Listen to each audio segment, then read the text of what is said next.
your inspirations for the session. Mark down your inspirations, grab your snacks, your drinks, and such as we go into a bit of a recap. Oh yeah, one last time to show it off. Look at this. We got cool new art for Morgana.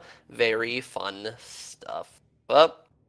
And yes, to start us off with last time, previously on our adventure, the party, the recently established party, returned to Pazuzu, this small goblinoid-looking fellow who asked us to recover a small golden tuning fork. You received a bunch of interesting and useful magical items, which we got to use very quickly afterwards. Pazuzu agreed to meet with Task Hand Varen and find this Shadow Fae for you, but apparently it'll take some time. This person has a lot of magical wards on them, apparently. We then returned to Yggdrathod, only to find it in flames. Seemingly, an orcish raid of the Koshtask warriors and barbarians was currently ongoing, and we leapt in to rescue the helpless folk of this sort of town center. Or community center, really. Yggdrathod being a community of 7 different sort of villages.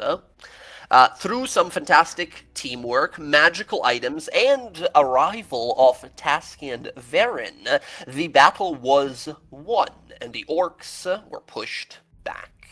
A lot of them ran down, some of them captured. We put the fires out and saved some of the injured folk, as well as spent the night there recovering our strength. Following day, we got paid for our successful work in finding the quest being completed, finding the Ancient of Rites. And we spoke to Varen and Captain Ray, Captain Ilveray of House Olios, about 2 very important decisions.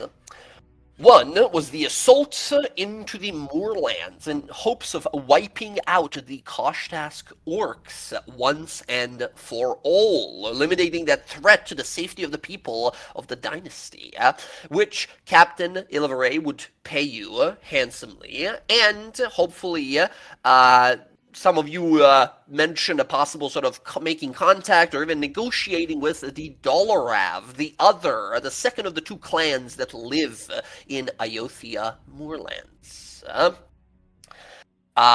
The second task would be the negotiations between Taskhand Varen Thalis and this Ancient of Rites, this Pazuzu individual, about the location of the Shadow Fae he is after. You guys were sort of, giving arguments for one way or the other. He himself did not seem comfortable with working with such a figure that uses demonic magic, the very cause of the ailments that this very land is cursed with. But some of the party members, as well as his sort of colleague, Captain Ray, were very much so like, ends justify the means if it needs to be done for greater safety. We ended the session with a mist whistle being blown, and a few of us heading to the very meeting between the Taskhand and Pazuzu. We level up to 5, got some cool new abilities, and that is where we ended the session last time. So, I know some of you were not interested in going. Who is going and who is staying back here in the village as the mist sort of rolls out and you step into it, quickly finding Pazuzu's sort of, fog-hidden tower? Zorya stepped back out of the mist. Gotcha. I mean, I'm definitely going. I blew the whistle, so. Gotcha. Ayla's going as well. Odo, Morgana, what about you guys? Odo says nothing. Oh, okay. There you go. Odo's going. Morgana will stay with Zorya. She's not really interested in talking to Pazuzu. Okay. Gotcha. You all step in, or some of you, most of you here, step on in and disappear into the mist. Captain Ilveray is also going to stay back. She has no interest in this. She has her own preparations to do now, as battle will soon enough arrive to the people of the Moorlands, and she has many organizational sort of duties to tend to now. As you guys step into the mist, you feel that cold, sort of wet feeling against your brow and the side of your neck as the mist, cool and chilling, begins to part. And up ahead, you see a chimney smoke of a sort of pale gray coloration rise. The tower is surrounded by those strange standing stones. As Varen looks upon the tower there, he sort of squints, staring on out towards this, and slowly approaches. He sort of looks amongst the group there and says to you all, "This person has fiends in its employ, you said. Should we be looking out for trouble as we approach?" Just follow me. I'll call to him, and he knows us. They know our scent.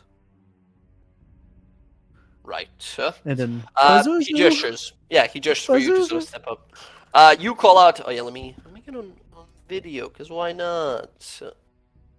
Boop, boop, boop. There we go. All right. Hello, friends. Hello. All right. So as you sort of step forward and start calling out, you hear, the first thing you hear is this deep, sort of almost wet ripping sound.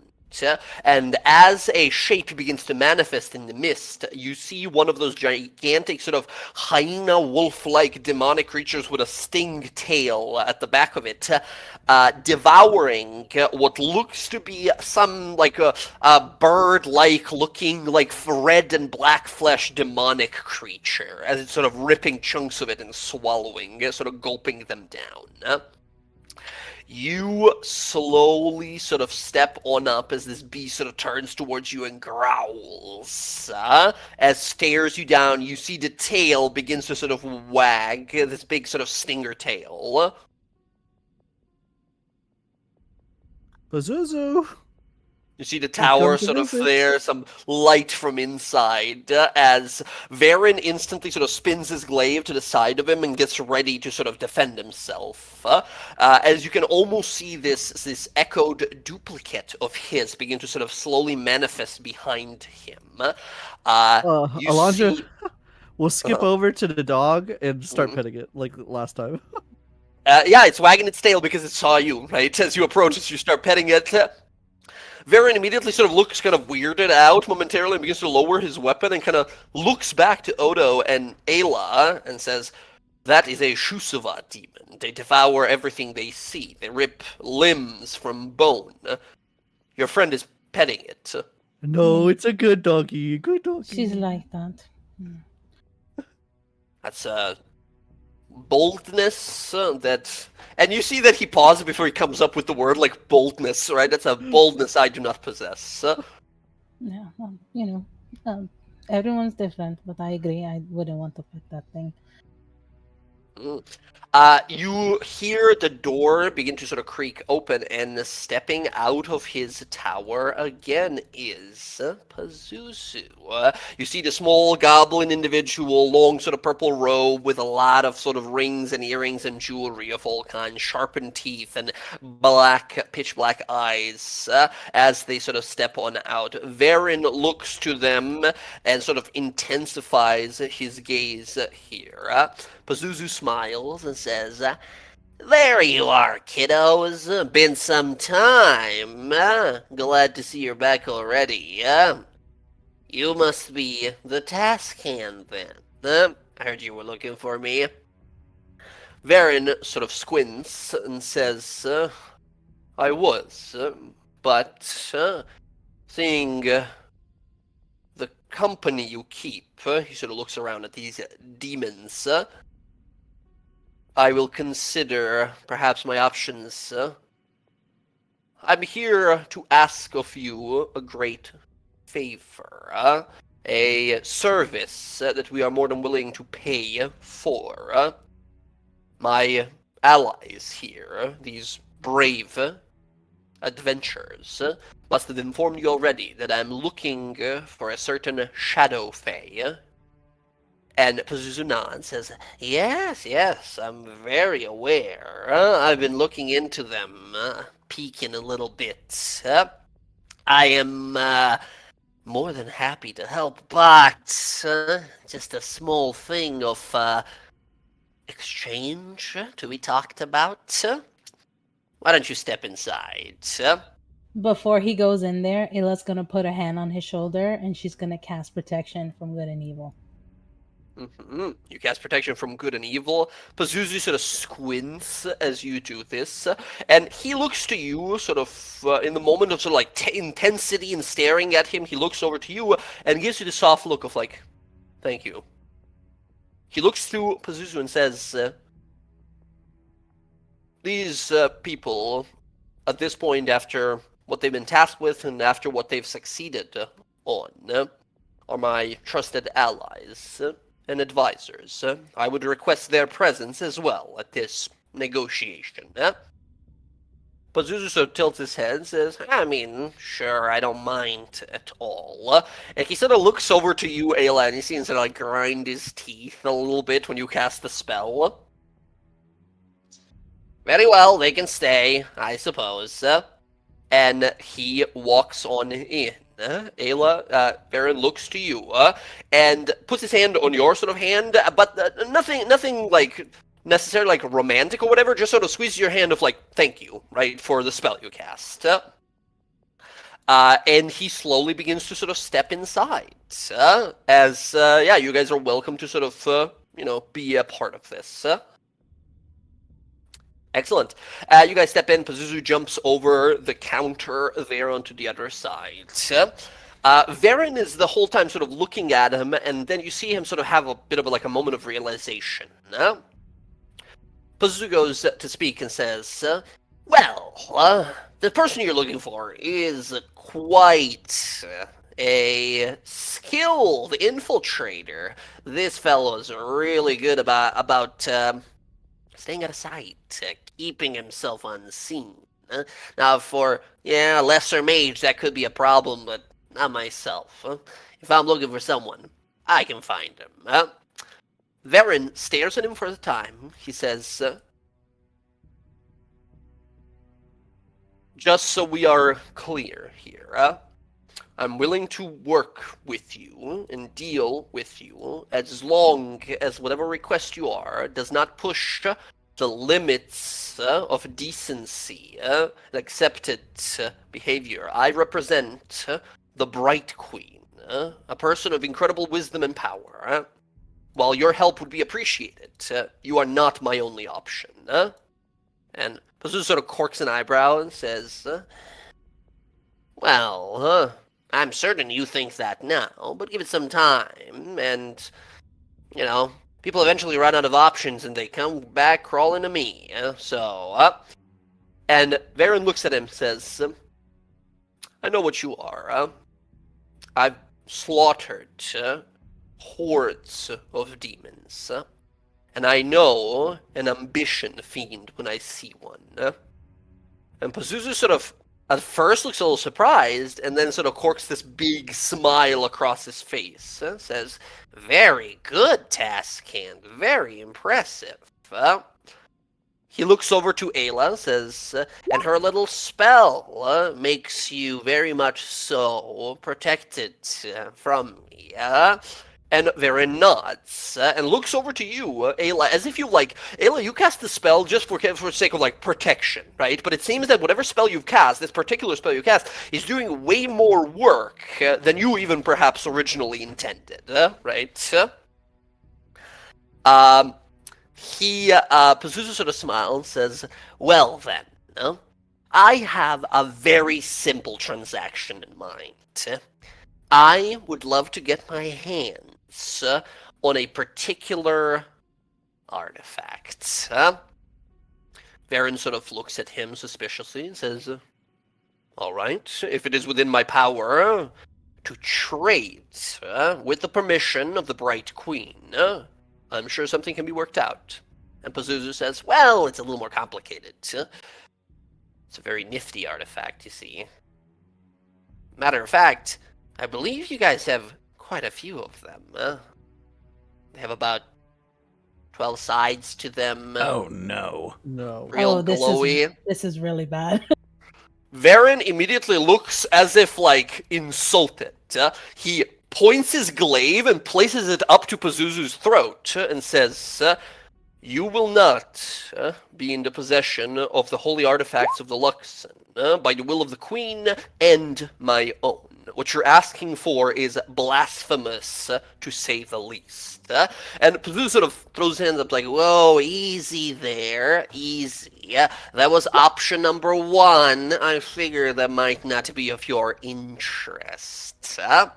And Varen says, then don't insult me with what you know it would be an insult. Ask what you truly want.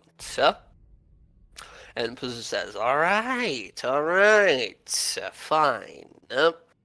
I'll find you this person. However, you, he points to him, says, will owe me one.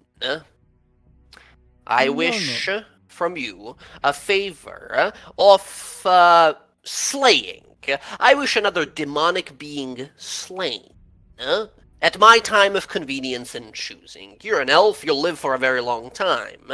Once this fiend is no more, our deal is done. Varen says, now this is simple enough. I've watched hundreds of fiends bisected by my blade. This will not be an issue. Speak the name of this thing, and it will be done. And he says, oh, easy now, very hasty task hand. The person I speak of is not really present, nor will be for some time, but that I have it on good authority, they will soon enough appear. When they do, I'd like a legendary hero like yourself, to be there waiting for them, destroying them. Baron sort of thinks about it for a second, kind of looks to you all. He looks to you all kind of like, a little kind of confused and maybe surprised. He kind of looks amongst the three of you and says, this almost seems too easy. Well, if you know who he is, just say who he is now. What does it matter you tell us the name now or later? He looks to you and says, Priestess, you and I don't seem to get along that well. Says if you don't like me. You're playing trickery here. What's the difference? Just tell us what the name is. I agree. Any sort of deal needs all of the cards on the table. No, I Okay. fully agree. But that is the premise. That is the complete task that I would give, that I would ask for. Slaying of another fiend. Which will be?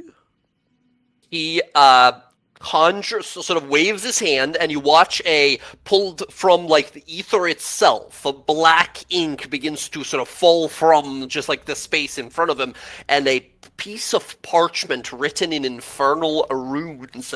In fact, can I have all of you present roll me a religion roll, thinking back on what Varen says, recognizing Pazuzu to be something called a ambition fiend. 18, okay. 17, okay, I'll allow the guidance here. No, actually, no, you're concentrating on the protection from good and evil right now. Okay, 15, 18, Odo, you're not sure, you're not a magic guy, right? You don't know much about... tracks. Yeah. Alondra and Ayla, both of you have heard a mention of such a thing, of a ambition like devils or demons or fiends. In fact, you think that he is, Pazuzu here, is neither a devil or a demon. Ambition fiends are a third kind of a fiendish creature called Yugoloth. They are sort of like an in-between. They are neither like lawful evil nor they are chaotic evil of like, the devils and the demons.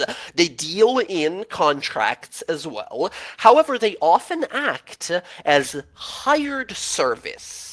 They're often hired by demons and devils to fight the other side, right? They're really good at dealing with both devils and demons. They come from a place called Gehenna. It is one of the lower planes that is sort of in between, like a border plane in between the Abyss and the Nine Hells.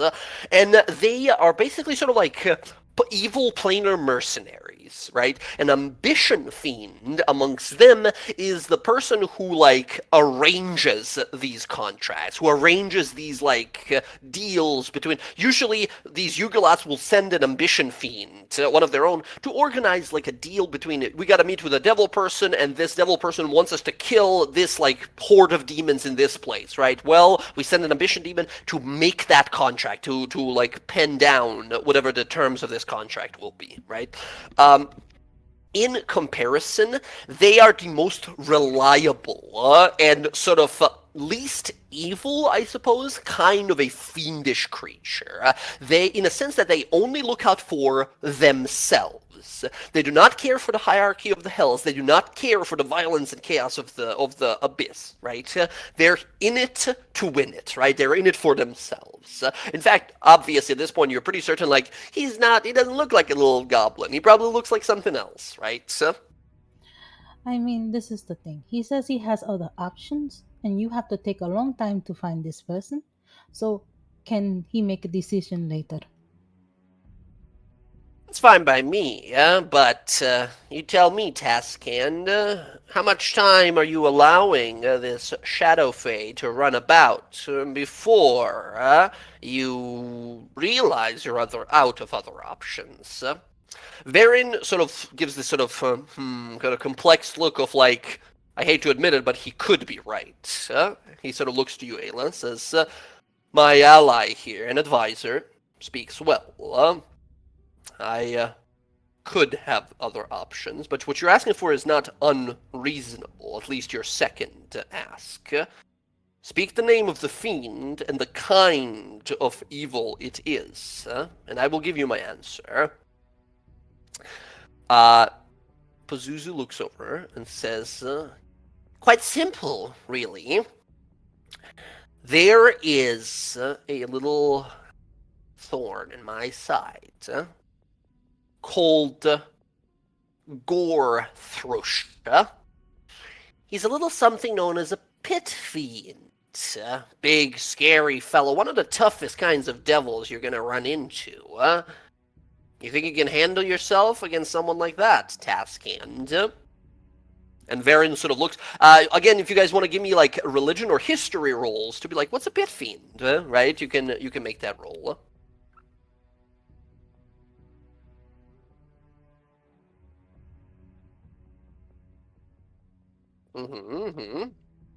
Okay. All right. Not going to roll. Yeah, fair enough. 19 and a 16 here. Absolutely. Again, both of you think about the idea here and realize, like, okay, the name is you don't know the name, the Gore Thrush. That's just a name, right?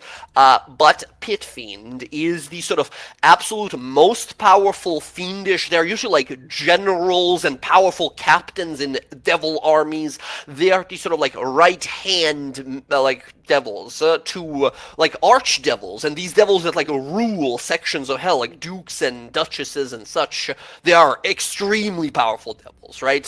Heroes of legend, like a group of heroes of legend, like, you know, level 20 characters, you know, come together to defeat one of this and their armies. The reason they're so strong is physically they are overwhelmingly powerful, but they usually command legions of other like devils, right? So this is a very, very difficult devil to kill. Well, here's the very important question. Does he have to kill it in hell or here on the material plane?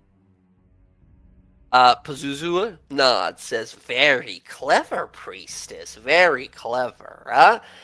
He looks to Varin and says, pit fiends are strong.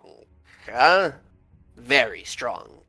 But, unfortunately, their whole existence and station revolves about that very indomitable might. So, if a pit fiend were to, I don't know, arrive into these lands of Jorha sometime in the future, and then be defeated by a mortal, or, semi-mortal, kind of gestures to Varen's elven self, there is a lot of bureaucracy and paperwork that goes into failure when it comes to the Nine Hells and their ruling. Defeating Gorthrush here would have him demoted, reduced to a lesser kind of a devil, no longer a thought in the back of my mind as I go to sleep.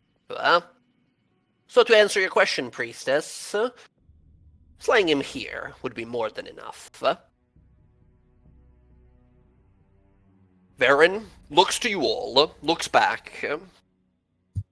I think he sort of looks to, in the moment, he looks to Odo, I think, and he says, You are an excellent warrior, someone who focuses and uses on their martial training and finesse. A pit fiend is a beast like no other, and unlike your two allies here, skilled and blessed with magic. I myself are much alike you. Do you think, you've seen me fight, do you think that when the time comes, taking on such a vastly powerful opponent would be a wise decision? Well, perhaps not alone would be your best bet.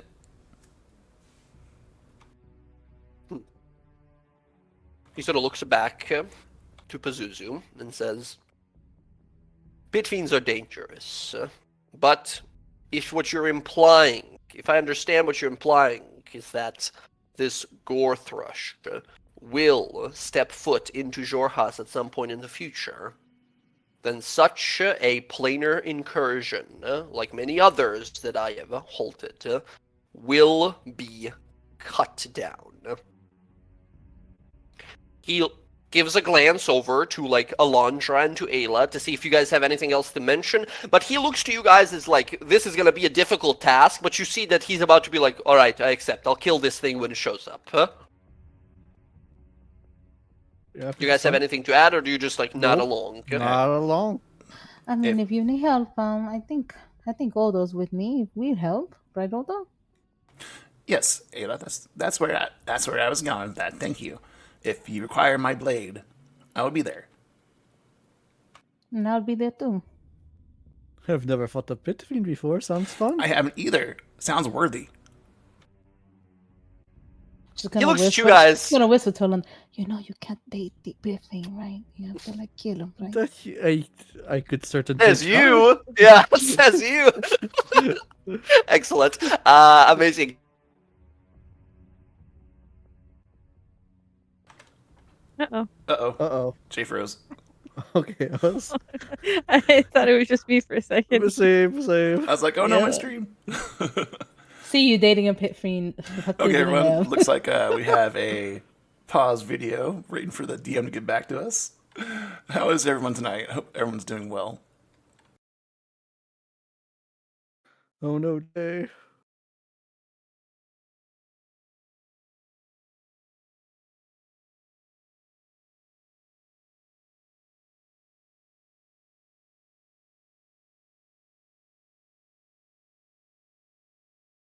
Oh, it froze on such a good face too. I know. I am still alive, just a heads up.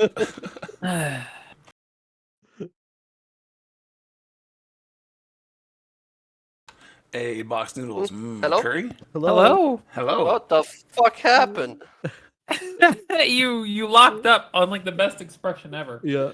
Oh god. You look looked like you were Yep. using the restroom pretty Yeah. hardcore. Oh, mine Where's just cut out the- too. I think it might be Discord because my Discord just cut out too. Oh, we all Ooh, wild. Alfredo. Because Well, I just it's noticed when you reconnected, it said to me connecting, and I was like, what the hell? Hey, Zero, welcome. that is weird. That's straight up weird. Okay, I think we're good. I think we're back, right? I think we're Let's back say- in action. Yeah. Worst case, if the servers start having an issue, if we just do a private call as a group, it bypasses most server issues. Interesting. I interesting. didn't know that. Yep. Yeah, because Good to know. so basically the way it works is when you do a private call to someone, instead of going off of the server, like our server room, it would basically be whoever starts the call is at that point then hosting Sure. the call on their PC. All right. Interesting. Where did I cut off? Where did you guys hear me cut off? About we were talking about dating a pit fiend, and then Okay. Yep. All right. I think after which, Varen looks back. Taskin Varen looks up and says, "If this is your asking price, slaying this gore thrush, then it shall be done. My allies and advisors and myself see this as reasonable." And Pazu says, "Excellent." He holds up and taps the side of a piece of sort of yellowish green looking, almost like skin leather, dried skin leather looking parchment with burning black letters written in infernal in it. Says, "You know what to do." Varen looks back, says, where do I sign?" Alondra knows how to read Abyssal, right? oh yeah, Can you look at this, Alondra? I will give her the Just- help action. take a little. You know how peruse, to if you read don't mind. infernal. I do. Hey, excellent.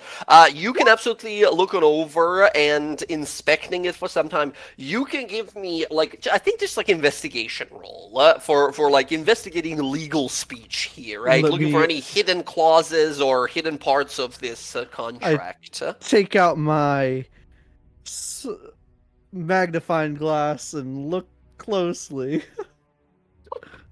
Yeah, sure. I'll allow it. As he's about to sign, you go "Wait!" and pull out a little magnifying glass, start looking into it. Excellent. Give me an investigation roll with advantage. Oh, I needed an advantage. Good thing you did. Good thing you did. On an 18. And at this point, Ayla, as you realize the spell, your protection spell is no longer necessary. If you want to guidance that to try and push it over a 20, I'll allow it. Yeah, she would do that. All right, roll a d4, please. Jen, you can roll it here. Dang. You did. Okay. Good stuff. With the 19, you inspect this contract. It reads pretty much as it says. It is very much a sort of TLDR, but very sort of in a legal sort of presentation here, very official looking. There is a little agreement here that says that Tascand Varen Thalis of House Thalis of Crane Dynasty is entering a signed penned down contract bound by sort of fiendish magic that when the time comes in the future when a certain pit fiend named Gorthrush arrives, Varen is to slay this fiend, sending him back to hell. It doesn't mention anything about what about the armies of this fiend, what about the magic items that this fiend might be using, stuff like that. As you realize, is very normal when it comes to fiendish contracts where they are you have to do this task, kill this one guy, that's it. The entire fortress of other people you're gonna have to mow down, well, that's optional if you really have to, I guess, right? With the idea of you're gonna have to probably, yeah. She will whisper, what does it say if he does not complete killing the fiend? Yeah, so I want to know that, and I also want to know, does it stipulate Pazuzu's side of the contract too?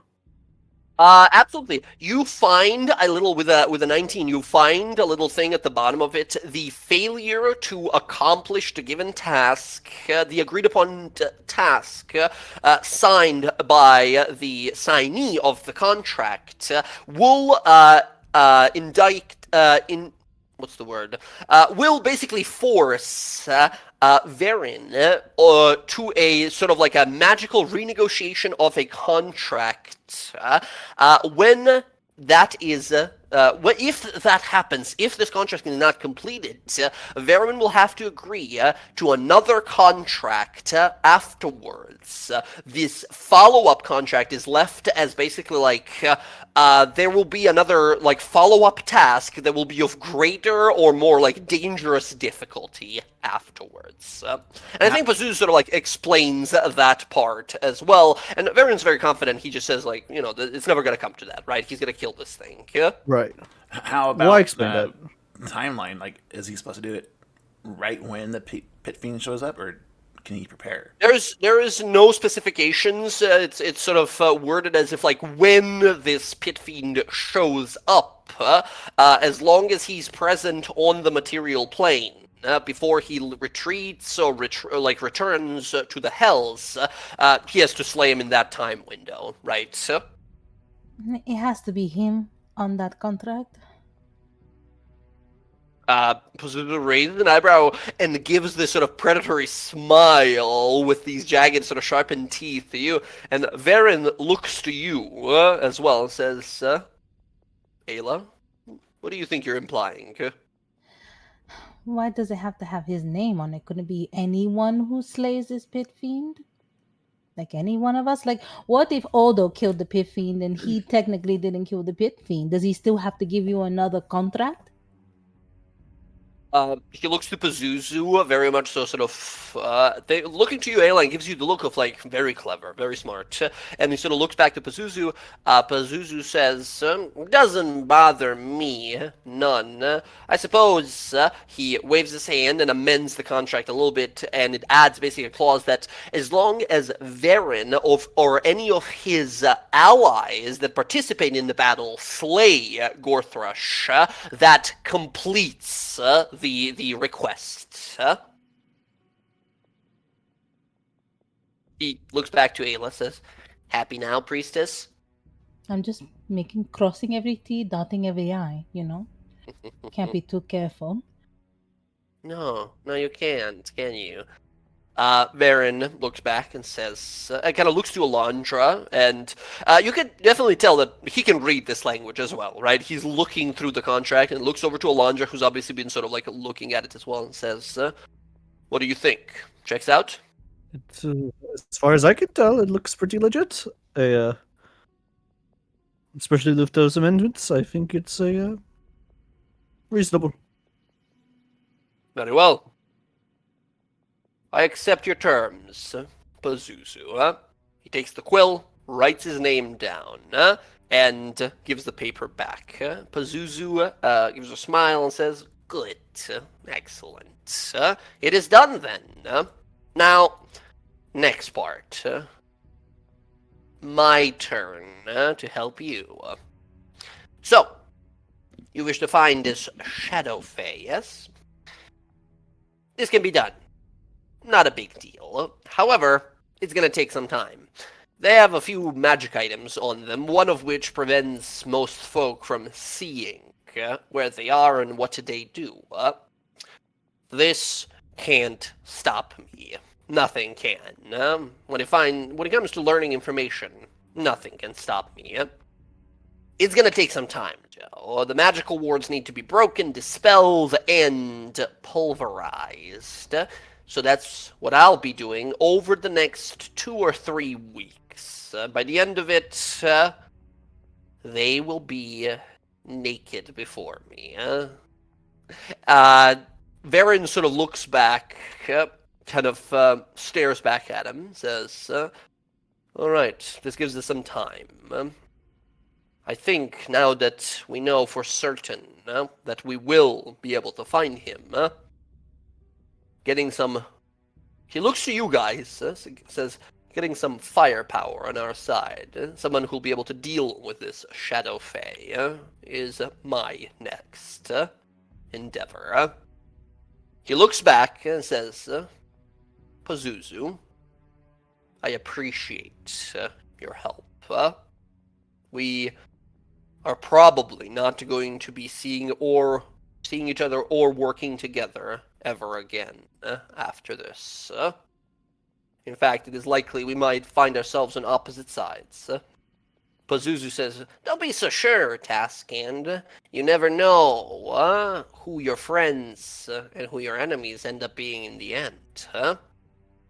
He tucks away the contract into an extra dimensional space as it sort of opens a very thin sort of portal and slides it in as it closes behind.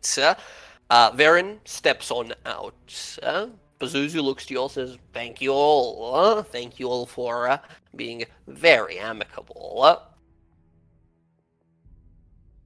He, as you're sort of leaving, Ayla, he looks to you and says, "Priestess, you sure you're not interested in any of my magical miscellaneous items here?"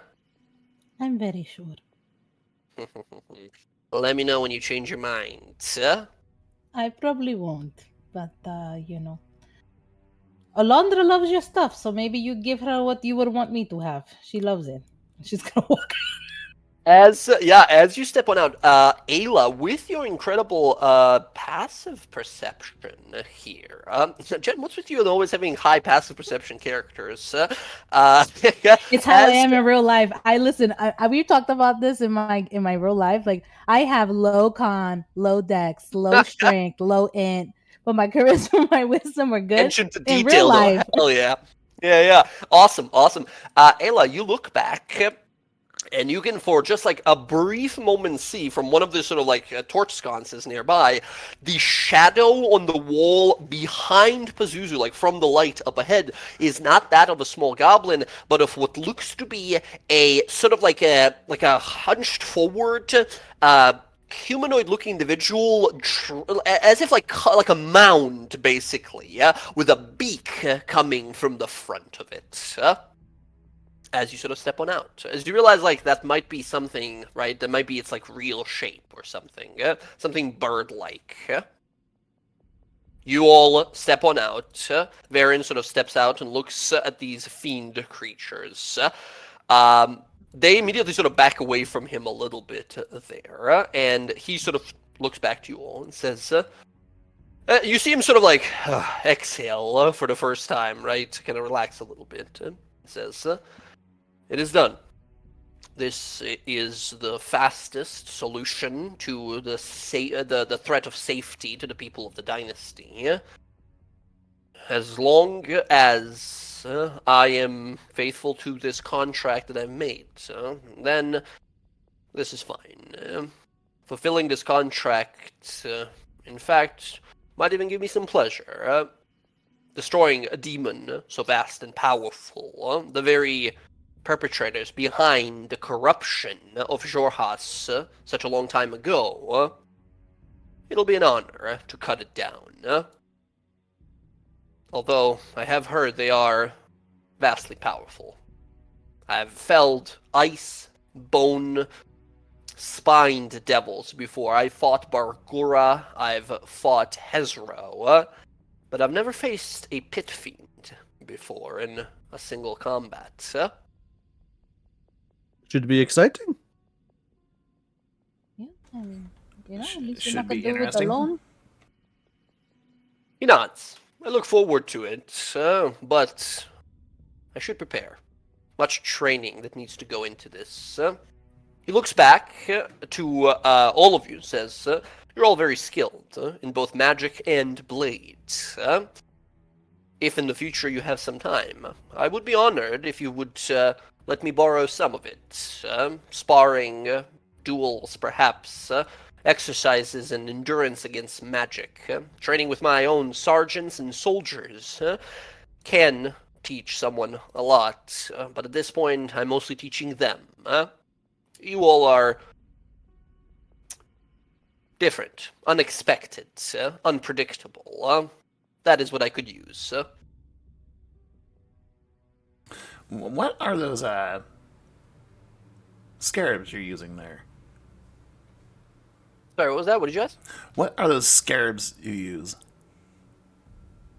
He sort of looks at you, kind of confused. The beetle that you put on your glaive.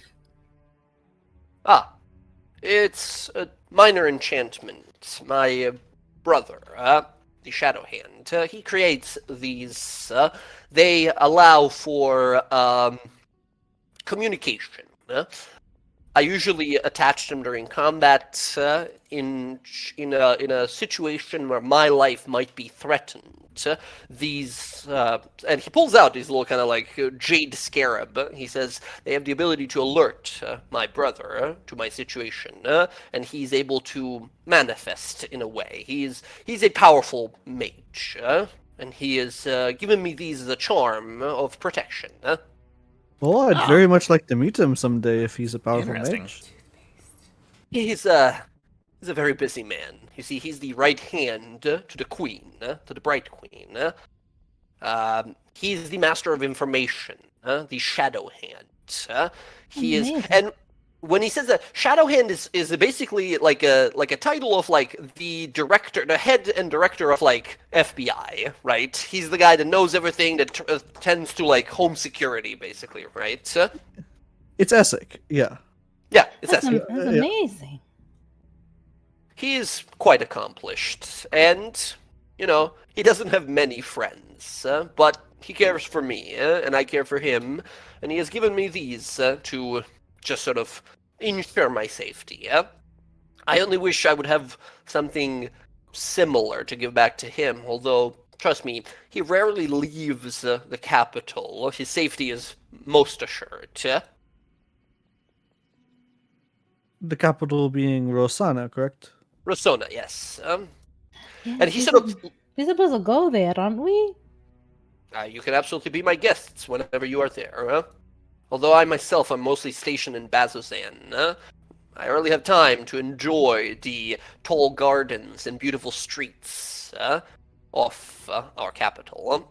Although, on a moonlit night, it's one of the most beautiful sights that can be seen. I bet. I want to see you one day. Same here. Yes, I absolutely. Whenever you are there, you are my guests. And he sort of looks out a little worried after that and says, as he starts sort of like walking out of the mist with you guys, he says, an ambition demon. It's been a very long time since I've encountered one of these. Good news is, they can be trusted to do what they're asked to do. Their whole existence is based about their word being their bond. They're less trickerous than devils, and less violent and scheming than demons. But what does he get from this pit fiend, going, like being demoted? Does he have someone that's going to be promoted that's like on his side? If I'm being honest with you, based on what I know about ambition fiends, my guess is that as clever as powerful as this Pazuzu might seem, it is not beyond the realm of possibility that he has done wrong of this pit fiend, that he has somehow short paid him, or hasn't fully fulfilled another contract. Maybe this pit fiend comes looking for him. Maybe it's a personal issue. In all honesty, it doesn't matter much. The machinations of such creatures are timeless.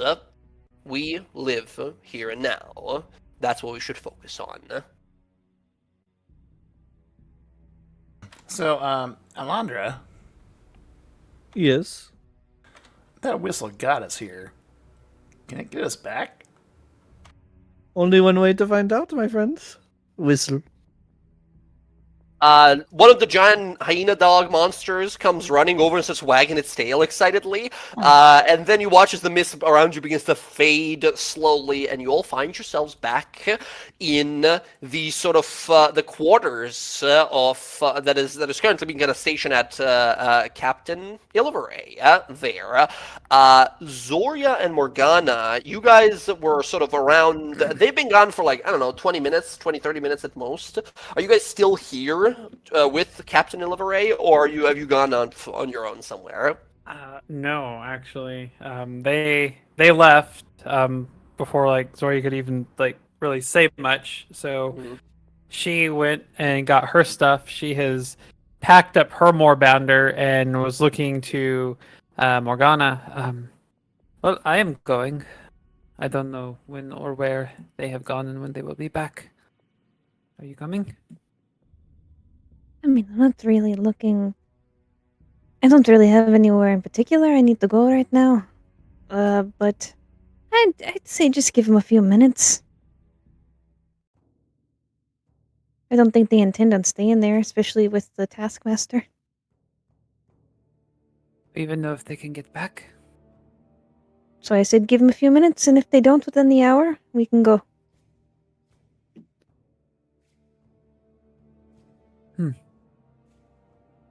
You like to wait on people. As someone who's had a lot of time to think on things, sometimes sparing a little bit of it's not a big deal. All right. Well, when she kind of turns and she looks out eastward, I am going to follow that road. How about we get a drink? Just one before you go on the road. It's quite a battle. It was. I don't really drink.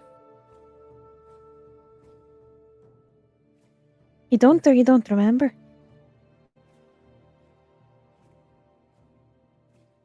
I don't remember. Maybe there's something here local that's a joggy memory.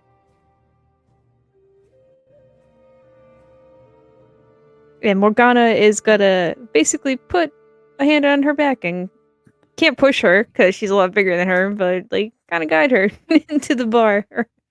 Mhm. All right, one.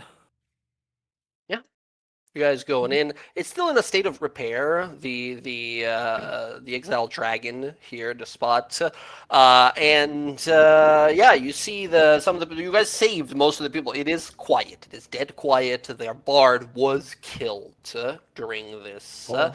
As you guys sort of enter back on in, you see some people are sitting here. The place opened up quite fast because after a tragedy has struck, most people look to any sort of vices to get to them through the day. The town is still in a very much a state of repair, but as you guys sort of sit on down, you see Ari, the proprietor. I'm not sure if there's a Owner yeah. and operator. Yeah, that works. Off the exiled dragon, sort of approach, place a tall bottle of wine in a like a squat-looking kind of bottle of it's basically like scotch or like whiskey, right? And put them in front of you. Two glasses she puts there and says, "This is for saving my cook and myself. You will always be welcome here. Your drinks are free as long as I live." That's And much, she that's much obliged. She's gonna nod. She gives Thank a you. sort of polite thanks. Gives a polite thanks to both of you and returns to the bar. See you guys sort of sitting here. It's there's a few groups of people here. Some orcs and goblins sitting nearby. There's a group of these sort of like a few humans and a tiefling just sitting nearby, just sort of like talking. I will take a moment. I'll pour the drinks. And, which one do you want? The wine or this? How about we start with this? And she's gonna gesture to the harder stuff. Yeah. Okay. So I'll crack it open and I'll pour the two glasses. It tastes. If any of you have sort of like sake or like soju, it's very much so sort of like a like they have a lot of like rice and potato based like spirits here, Mhm. right? It's pretty strong. It's pretty damn strong. Yeah, comes with a little shot glass. Well,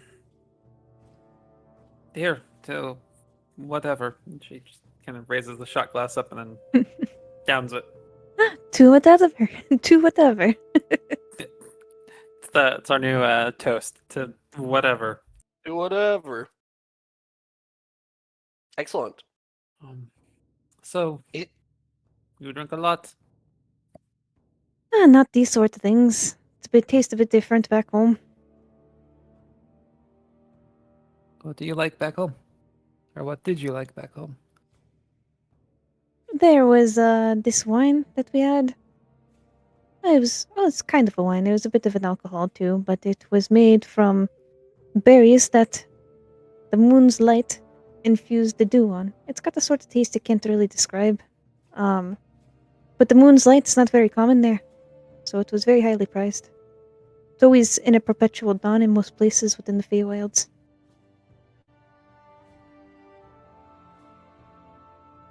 Sounds interesting, I guess.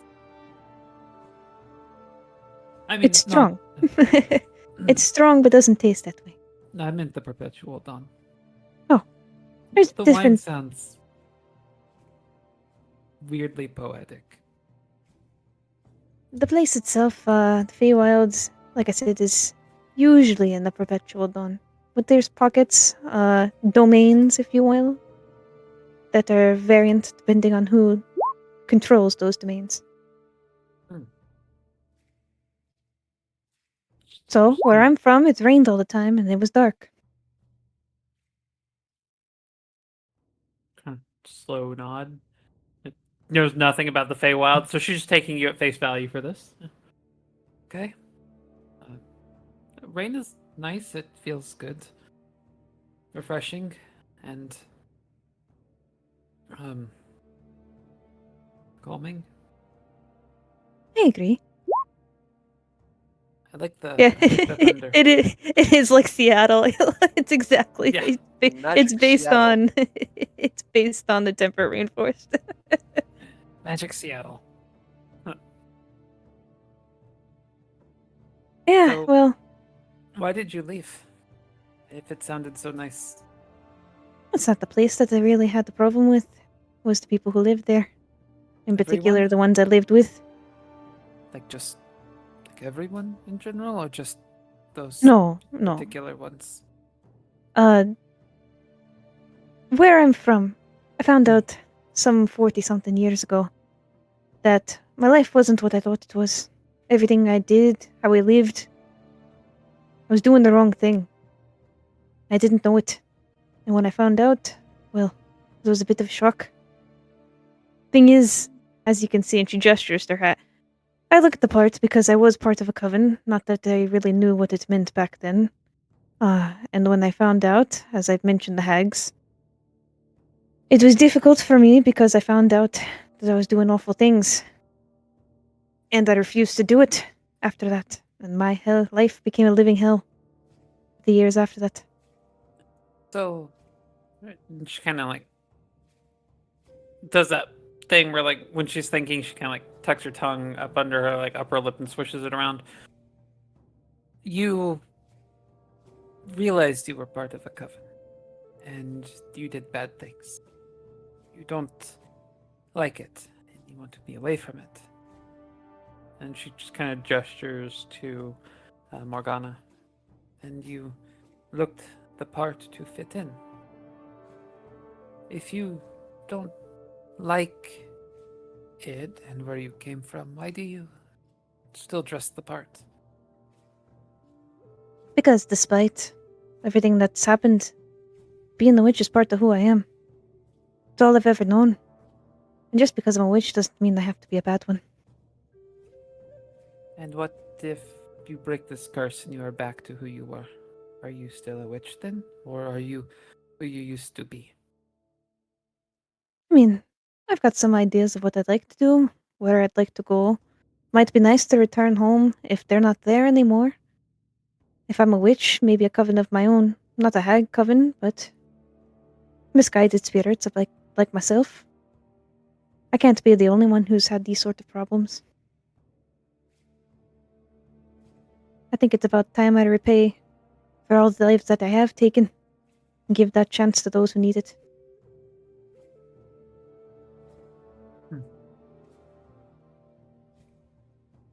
Interesting way to think about it, I suppose.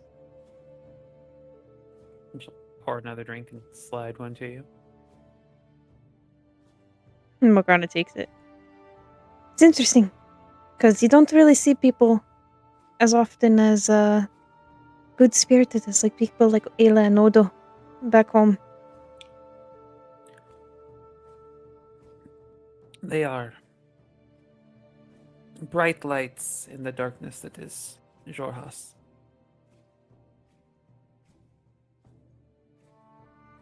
I worry that it will consume them, like it does everything else.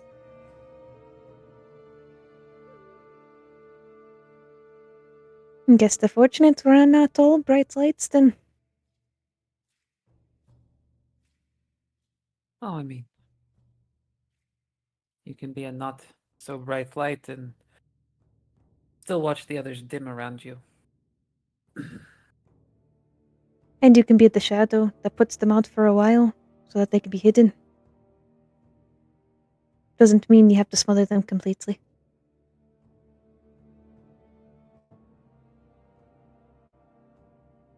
I mean, I don't want to smother them. I just worry what staying here too long might do to them. You'd be surprised. I mean, look at me. Despite what I've done, I'm still trying to come back from it. I know it's a bit corny to say, but they say even in the darkness, or I'm sorry, without darkness there'd be no light. And without light there'd be no darkness.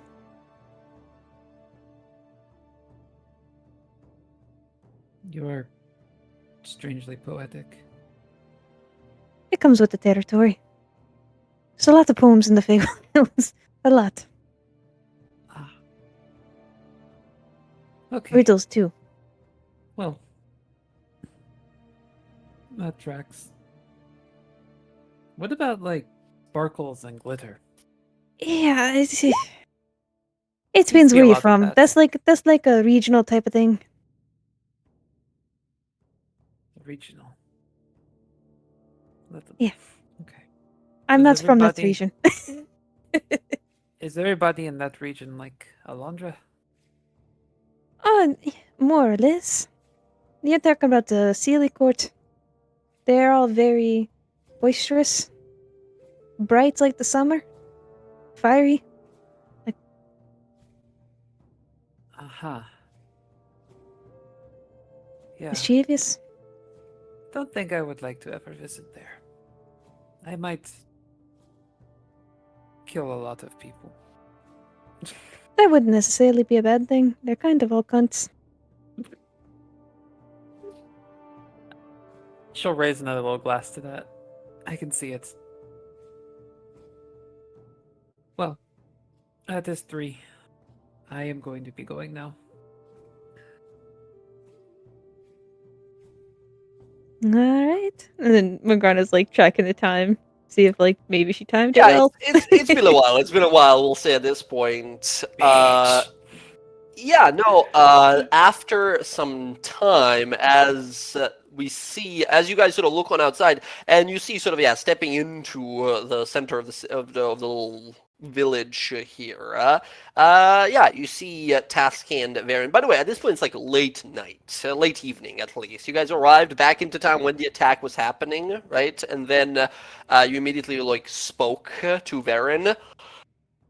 So, as you all sort of see Varen sort of step on out, he kind of looks out across this space that's still sort of like, you know, fires have been put out and everything, but it's still in a rough shape.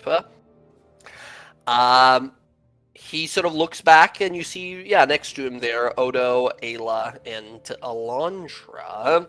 As he kind of glances about to see where the rest of you guys are. Zoria, you sort of emerge from the building. Morgana, you're sort of with her there. As the party reunites, right in the middle here, close to that fountain in the center. You see that Varen kind of looks to everyone here and says, well, it is done. The deal has been struck. The terms have been agreed to. What? All that's left to do... What yes? deal and terms? Yes, this Ancient of Rites, this Pazuzu, will accomplish this task. It'll take him a better part of 3 or so weeks, he says, to discover the exact location of this Shadow Fae. After which we'll be able to destroy him. Well, to do so, we must ensure some firepower. In exchange, I'm supposed to slay a powerful fiend for him later down the line somewhere. Good luck with that. Oh, we helping. Me, although we agreed. I don't know if Alondra agreed. I believe she did. Oh, I think she wants to date the pit fiend, but I agreed. I agreed. I was muted. First See, I time in told your you life. they're all weird. Right. Well, that's for me to prepare for in the future, and perhaps if you're interested, well, I won't bother you or burden you with that. In either case, I believe I have some preparation to do of my own. There's an old friend, well, two in particular, I'd like to get. People who have helped me while I was like yourself, more so a free spirit, going about doing what good I can throughout Jorhas, my own adventuring party, if you will. I need to recover one of them up north. However, if you're interested, I do have another quest for you, another one that would be paid well. What do you think? Are you interested? Are we not helping you with the issue of the orcs? No, that's not my issue. Captain Illiveray is heading that. I thought she said it was going to take like a week to get all of that situated. I believe so, yeah. You might want to speak with her about it. But what I have for you is a completely different task. We would hear you out. Right, well, since this Pazuzu is going to be finding out where to find this demonic shadow fey individual, I need to make sure that when the time comes, I'm ready to destroy them. To do so alone would be a foolish thought. So, what I would like is to recover some of my old allies. One, I will go find myself. She is probably not going to want to listen to anybody else's ask. The second one, however, is a powerful mage. One of the most powerful destruction mages I've known in all my time. A dragonborn man that has returned to his people in the ruins of Draconia. I would ask, if possible, for you to travel down to the ruins and find him. He's an archaeologist. He likes to explore the ruins of what is left behind and learn the profound wisdom of the future in it. His name is Trog Stormspeech. He's a incredibly powerful evoker. I think having him by my side when the time comes to both destroy this gore trush as well as this shadow fey being would be a most prudent choice of allies. It might be helpful if you gave us a missive to give to him as proof. Yes, of course. He is a very distracted individual. He's a powerful mage, but he's not beyond being scatterbrained. I will write up a missive. If you're willing to do this for me, I will provide one of my... I have a very small, but a very powerful gathering of magical artifacts, all gifts from my own brother, of course. I will provide one such very powerful item to your group, as well as some potent potions, perhaps. Does that sound agreeable? It'll give us some time while the scrying or whatever divination it is that this Pazuzu is performing, as well as, I suppose, Captain Illiveray wants to prepare her soldiers for the oncoming assault off the moorlands. Sounds Yeah. more like your task. You made the deal, did you not? For what? You cut the deal with the thing, the ancient. Yes, but that's about a pit fiend. That has nothing to do with this shadow fae. Yeah? No. But you want your friend by your side. Seems your task. Right, like I said, I'm myself going to be meeting with another friend of mine, and I would ask of you to gather this second ally. It's a gig. I know you Okay. wanted to go, Zoria.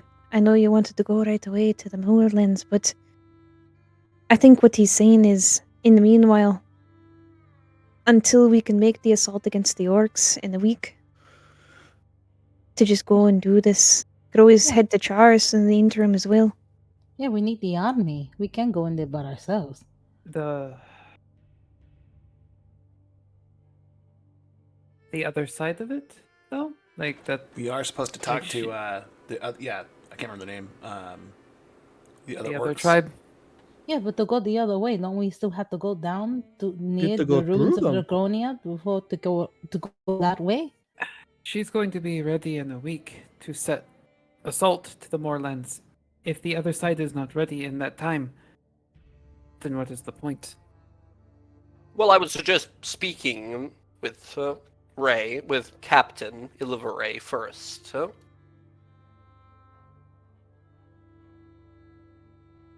He gestures over to like where her barracks are.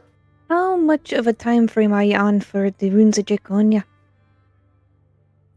Takes a few days to get down there. I'm not sure. Well, how much of a crunch are you on? I mean, you personally. Because if we Oh, have a week to I get to the suppose- moorlands, that's a bit more pressing than finding your friend. It's. I suppose it's. 2-3 weeks while this Pazuzu is finishing his spell. We could always hit it on the way back. We have less time to go to the moorlands. I don't know what Captain Illiveray is intending, but I will say, do be careful. She is a firebrand. She wishes to accomplish things in the moment and now. There is passion and good intent there, but that doesn't necessarily mean a well thought out plan. I know she said a week, but speak with her and see what her superiors at Den Olios have actually informed her of. I myself have been halted many a time, but those wiser and more experienced than me in what I thought would be a simple conquest. And where is she? I will go talk to her. Yeah, just to the barracks off to the side. Did you see Zoria just go that way? Just beeline. Odo She look- will she look go a- with. So look, I'm going, what is the rush? What is going on? It's important to her. It's something that draws her. And to So be honest, I've already asked for a lot, so if she needs something to be seen through, I'm willing to help her. I would personally would really like to see this Shadow Fae dealt with, but it seems we have some time, so I think we can do both, but we just need to time it well. I mean, there's no rush on the Shadow Fae. 2 to 3 weeks is how long he'll have to define where it is. Doesn't mean we'll immediately be able to head there.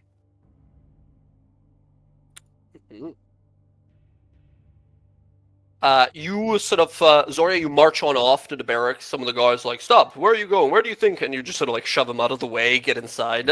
Sorry. Yeah, you walk on in, you see Captain Ilveray sort of like talking. She's talking to someone on the other side of the door, and as you, do you like knock, do you just open the door and enter? Like, what do you do? No, she just opens the door. Just like Okay. full on. You see that she is currently sitting in a desk chair. She's talking and trying to sort of talk to what looks to be a mirror that's just sort of floating in midair. This magical sort of glowing mirror with a face of a elven woman in it, like a dark elven woman in it, who is talking to her. And they're talking in Elven. Do you speak Elven? I speak. Nope. Oh wait, yeah, I do. I have Celestial, Orc, Common, and Elven. Okay, you start sort of listening to them, and you hear Captain Ilray saying, I understand, but Mother, this is a massive prospect. This could be a huge win. Dan Olios has been behind Thalos and Kryn for such a long time, and this could put us... And you hear this other person in the mirror says, enough. What you're intending to do is incredibly dangerous. I will not put my daughter in that kind of peril. The preparations will be made, and you will have your regiment, your army. But what you're asking for is hasty. We need to check in with Thalos and the Bright Queen herself. The ongoings on our western borders have been accumulating. The tensions rising. You're asking for a large amount of bodies and swords. We will find out if this is possible. Best I can tell you right now, do not act on any sort of accord until we inform you. My best guess, anywhere within the next 2 months before we are able to gather such an army. And Ray sort of looks at you and says, Mother, we cannot wait that long. These people are breaking the spines of the folk here. They are killing and butchering. You haven't seen what I have. And this older sort of elven woman says, enough. And Ray sort of like bites her lip, slams her fist on the table, says, yes, I understand. It will be as you say. This Did other I person interrupt says, something? we are not done. She swipes through this like magical spell in the air, and the image sort of disappears. And you see her sort of like slam the table, kind of angry. And she sort of looks over as you step in. Oh, I didn't see you there. Can I help you? Trouble? Less so trouble, more so bureaucratic bullshit. Do you want anything? I'm sorry, I'm in a sort of a bad mood. Sorry, Captain. I don't eat, thank you. What? Zoria here had a question for you about what's going on with the assault on the task, but it seems like we just heard a little bit. I see you heard that. Yeah, it seems that my excitement to do what needs to be done was a little rushed. It looks like I won't be able to have the manpower I would like for another month or two, perhaps. It looks like the war in the West might begin soon. And so we're very limited on number of Kryn swords we can have. Well, as much as you should wait a little bit. A month or two is probably too long. At that point, if the war ramps up in the West, you'll be weaker in the East. Perhaps, but these conflicts in the West have been happening over the multiple decades. There have been talks of war for the last 5 years, and nothing's come of it. All we can do is be prepared. If your people in your land die while you secure your borders, you will have an empty kingdom. Tell that to my mother. Tell that to the leader of Dan Olios. Tell that to the Bright Queen. They have a way of things, and I suppose it's been working for them. Most of the Jorhas is within our control, and people that live in these settlements are somewhat protected. Down here in the south, less so, however. But still, this doesn't matter. There's thousands of orcs living in the moorlands. I have about 2 handfuls of soldiers here, and while it sounds like a heroic deed for the history books, I'm not sending such a small force out No, there. of course not. But from what I heard, maybe you should talk to your mother about looking at you as the captain soldier that you are, not her daughter at this moment. You see her sort of swallow her pride for a moment and says, I'm afraid that's exactly what she did. I've been a captain for 3 years now. A position I've inherited by being born into the Den Oleos. I'm going to interrupt you for a second. That mirror, does it move? It's gone. It wasn't a mirror. It was just like a magical image floating in the air. Oh, can you do it again? No, not exactly. Magic. It's once per day thing. I can do it tomorrow. Tomorrow morning, we do it in the square. We let her see what is happening to her people. I appreciate your fire, your eagerness here, but I was about to say, my mother and the rest of Den Oleos have formed Asarius from dust and ashes. It took decades to make a safe haven. I hate to admit it, but she's right. Asking for such a large force in such a short amount of time is a little too hopeful, I think.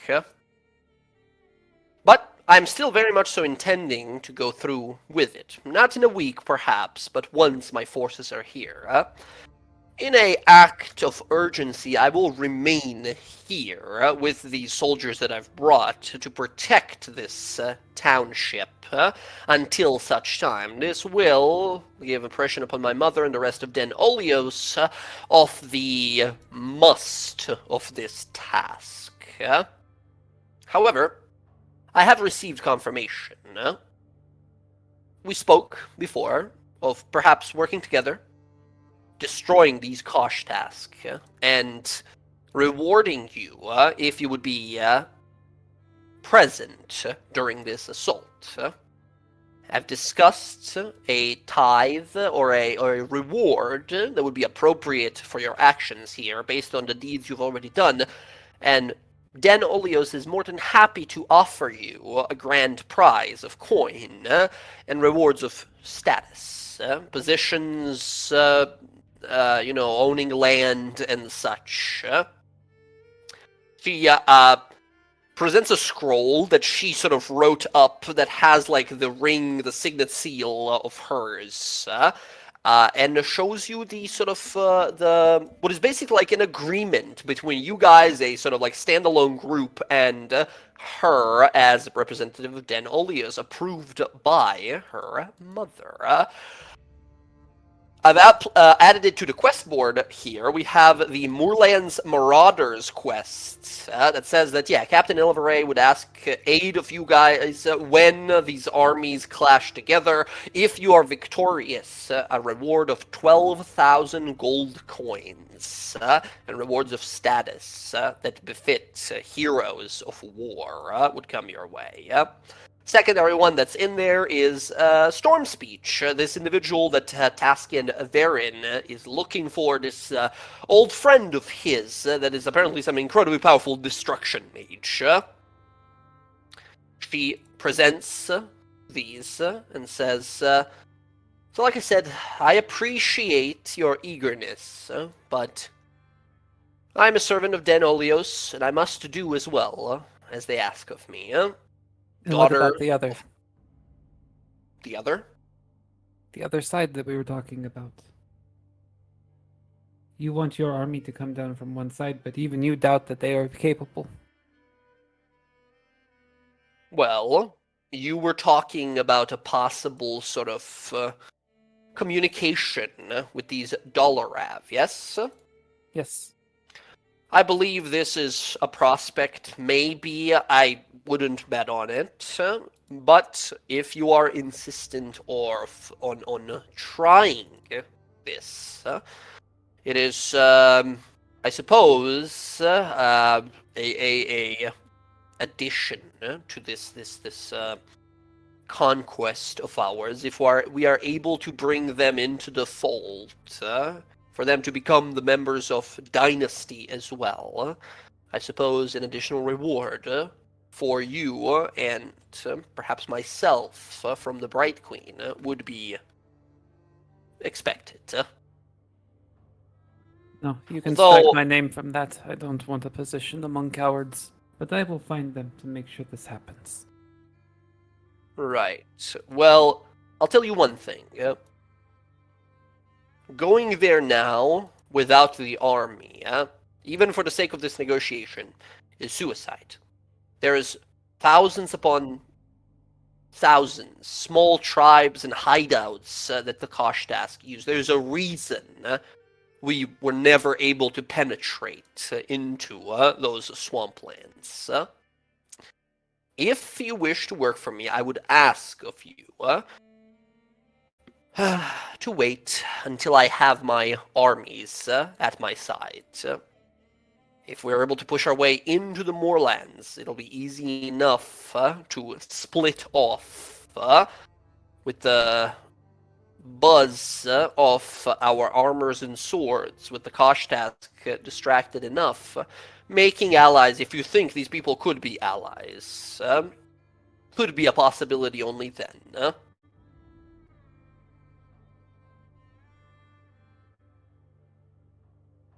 Well, Tascan seems to think that they might make decent allies. We did ask him, because I doubt that they'll want to join your dynasty, but they'll want their own independence. So giving them their section of their own land they're already on, and protecting that word, might be enough to persuade them. Maybe. I don't know the ways of these people. They've kept alone and isolated for most of my knowledge of them. So, perhaps. What if Varen? Has he resolved his task? Has he found this demon he looks for? No, he has not. It's in the works. It's in the works. He has employed a mage to find him. Interesting. Well, perhaps the great hero of Bazazan himself would be interested in joining us on this conquest. It would put a lot more legitimacy to my crusade here if I had someone like him join our fold. I must speak with him later. Thank you for checking in. You all should get some rest. You look like you've been quite a lot today, yeah? I could use some too. And Sarah just turns and walks away. Yeah. Thank you for your time, Captain, and Odo will bow and walk out.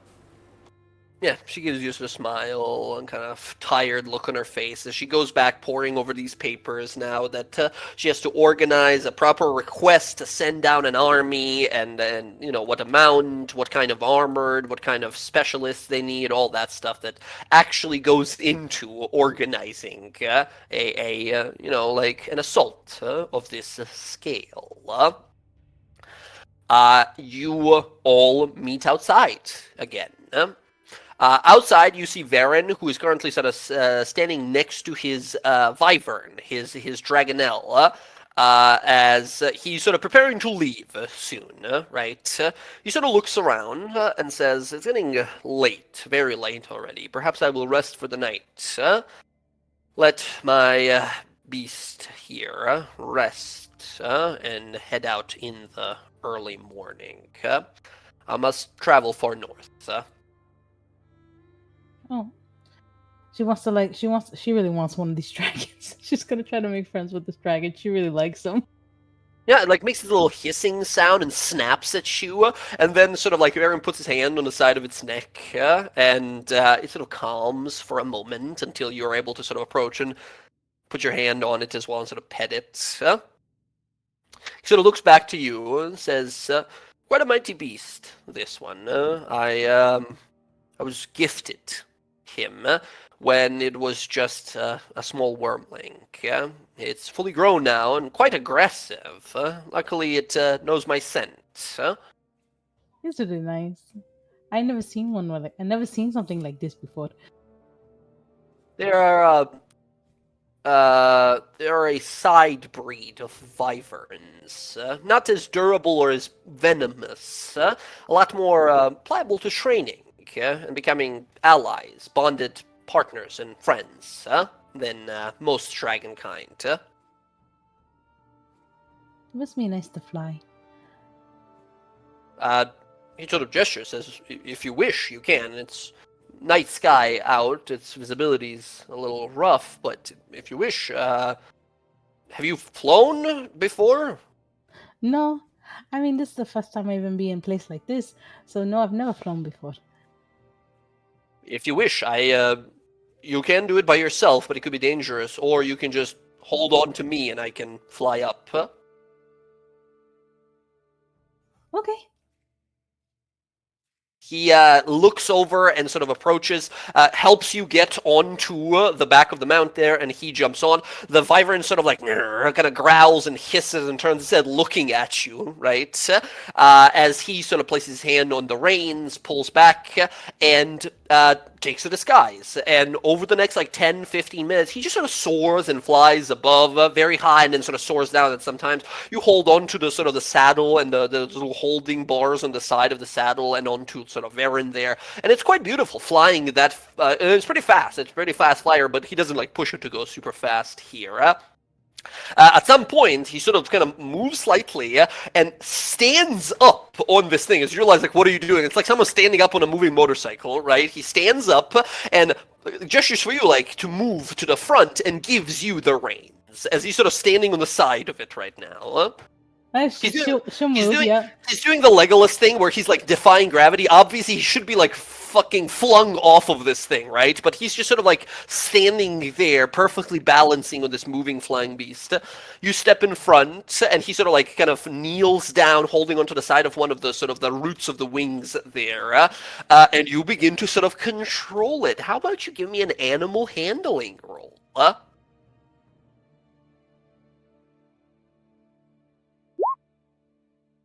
Okay, yeah, 17 we'll say.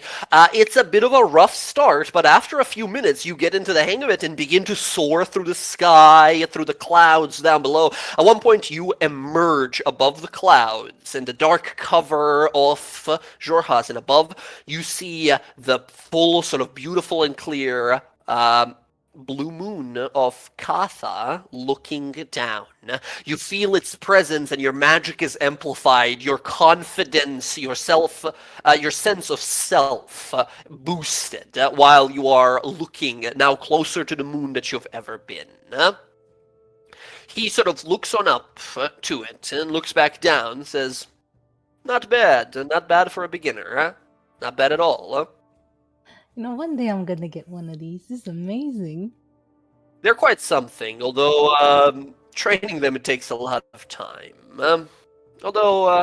Yeah, for times like these, it's quite incredible. Just gotta have patience, you know? True that, huh? Alright, he sits behind you and says, do you want me to bring us down, or do you think you got it? Oh, no. I don't think I'm ready for that. And I don't want to hurt your wyvern, so no. Very well. He gestures to you, like, do you want to, like, walk around him onto the back, do the balancing thing like he did, or do you want him to, like, go around you and safely sit there? She has really bad acrobatics. She'd be like, I think I would fall if I do that. I'm not pretty out, you know. That shit is. Yeah. He looks at you, says, you are a expert mage, a priest, and a warrior. I've seen you in battle. I think you don't praise yourself as enough as you should. And he sits in the front, and he does like full fucking dead drop as you're like, oh fuck, and you like grab onto the thing. He slides all the way down onto the mountain. The mountain spreads its wings open and lands in the center of Yggdrathad again. Some of the soldiers look at him like, whoa, it's Taskant. And once again, getting from all these soldiers an impression of like that he's some like big hero. You guys have not heard many legends of this land, but yeah, they're treating him as if he's some like big hero. He lands, he helps you sort of get down onto the ground, and he says, Dragonels are very rare, but perhaps I'll see if another one pops up, a young one. Perhaps you'd be interested in helping one be trained, and perhaps having your own in the future. Oh, I love one. Oh, thank you so much. I can't fully promise this. I know. They're rare. Their breed is mostly extinct due to a very dangerous chimera we have in these lands. It feeds on them and hunts them very often. Oh, that's terrible. Okay, well, thank you. I appreciate it anyway. Of course. It was a pleasure. And he sort of gives you this kind of, there's a moment where you're just sort of like looking at each other. He maybe thinks of saying something, and then someone like, Sir Taskin, and he turns over and says, I must tend to some business. I hope you don't mind. No, of course. Thank you so much. Of course. And he gives you a polite bow of the head and goes to speak with his soldier as you sort of return to the rest of the party, yeah? All right, you sort of return. The whole party's looking at you, right? Everyone's staring at you. She is like, she has reddish, like, she's really pale. Mm-hmm. But you just see like the most reddish cheek. She is so like, like severely like flushed.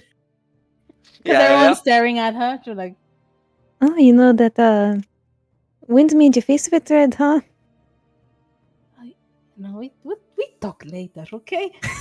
And they call me the flirt. I'm not the flirt. I just wanted to fly. You should see the moon up there. It's beautiful. Oh, Task can't hold me while I fly. Come on now. You had like how many soldiers already? You're gonna make a flirtation joke like that? She's gonna I'm get just embarrassed. messing with you. I mean, you did pick the most handsome one. That's not true. Odo's handsome. She's gonna like put her arm around Odo. Thank you. Mm-hmm. Excellent.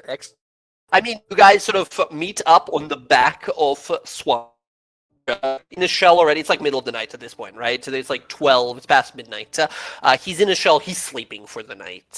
So you guys gather and think of like, all right, we have two possible sort of quests here. One is a very high-paying sort of Kryn Dynasty job, this like assault onto the moorlands and such in hopes of destroying these Koshtask orcs. The other one is getting this powerful ally of Varen's here. You guys were talking about some locations to visit and such. Now, Ilveray is, you guys have talked about like maybe meeting with the Dolarav and such. Ilveray is saying that this would be like a foolish task just because the moorlands are like froth with these orcs. You guys fought a very like small assault, like a little raid group of theirs.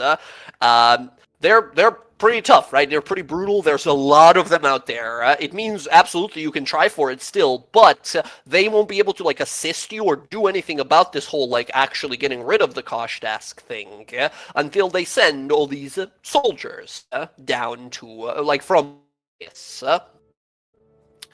So instead, also you guys were talking about maybe hitting up Charis as well. So, we have a few interesting sort of possibilities here. What do you guys think? What's the conversation? Well, I mean, we had to go to Charis anyway, right? Charis is right next to the Dragonia, so might as well pop in there. Yeah. I mean, Well, if we want to move things along and perhaps convince Dan Oleus, perhaps we can circle down that way and then head up through the moorlands after that. If we can convince the Dolarav to work, perhaps they'd be more willing to send soldiers. Yes, I was also thinking, if we do that, we're a smaller group. We might have an easier time than an army to get to them. And if we go to the Exactly what south. I was thinking. it depends on where they are, right, Jay? Did you say that they're like up here, or they're more They like are down here? they are toward the east western parts of the Moorland. They don't know, like, the Dynasty people don't actually have the exact, like, border map, because these people just kill each other non-stop in Iothia. But it is believed that the Kashtask are located on, like, this left side of the map, right? So the western side, and the Dalarav are somewhere on the eastern So- side. Would we know what the deal is with like this river? I mean, it's a river. It comes from the mountains nearby and goes into the Fever Gulf Lake and then eventually to the ocean below. Not much. It's just a river that exists there. Looking at some of the maps that you have, you do have a name written on there that says the Murug River Run. Could we take the Murug River Run so we, have? It's better than walking. But I guess we have the big turtle. We could just cross from Charis.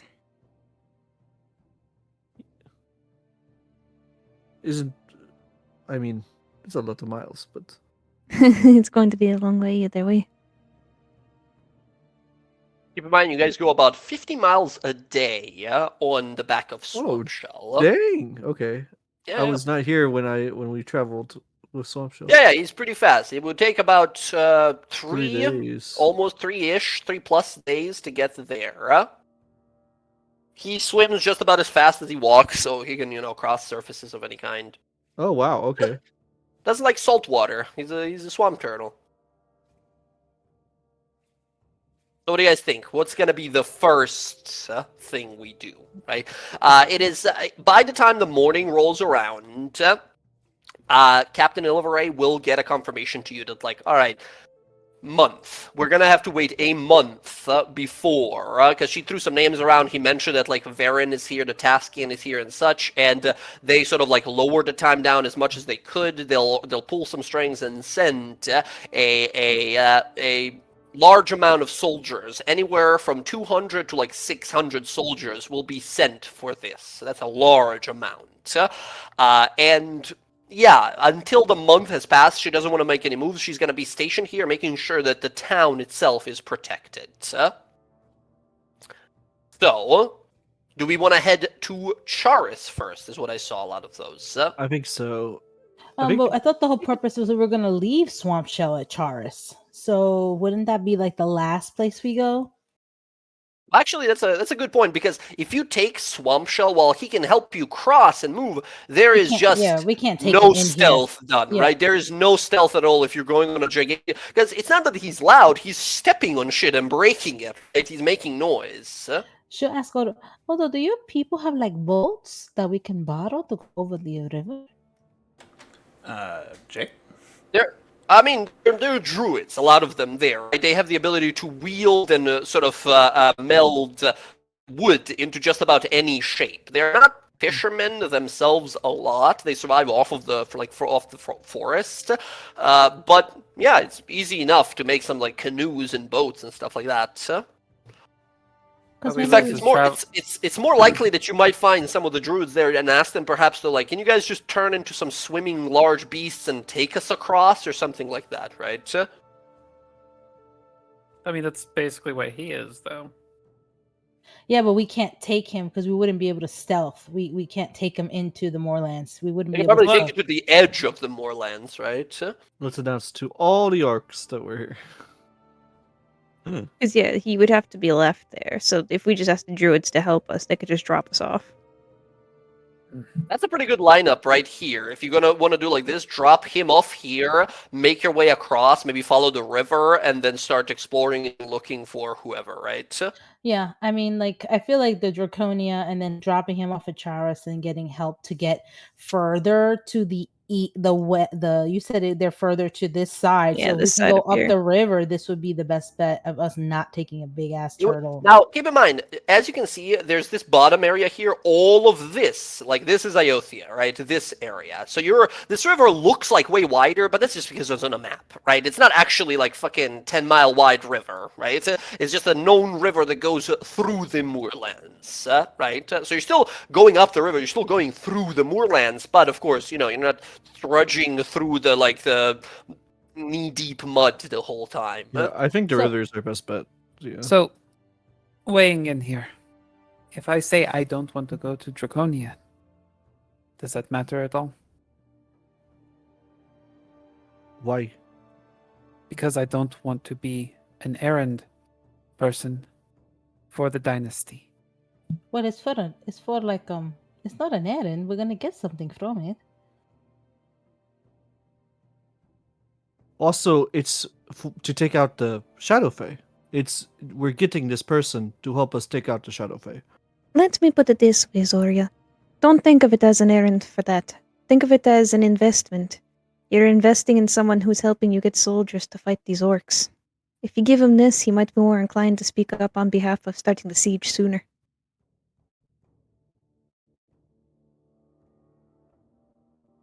Fine. Last time. Last time I let you talk to something. Oh, I was gonna say last time We'll what? see about that.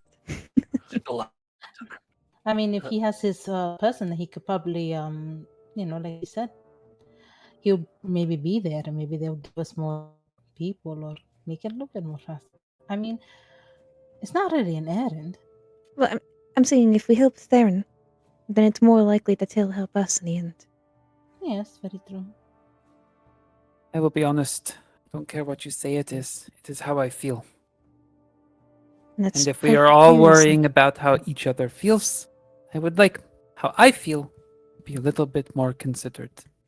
You didn't care how about I feel. You took that thing that I needed. You didn't even care about my feelings.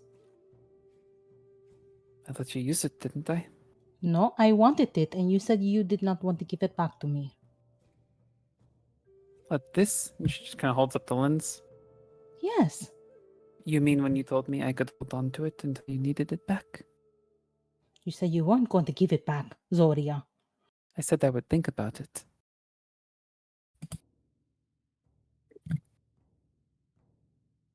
And besides, you didn't want it until after I had found it.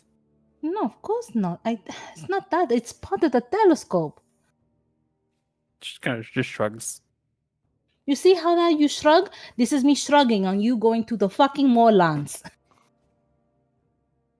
You see, I'm here to help you for that, and yet you don't care about me and what I need. But let's understand each other a little bit better. Zoria, why do you want to go to the Moorlands?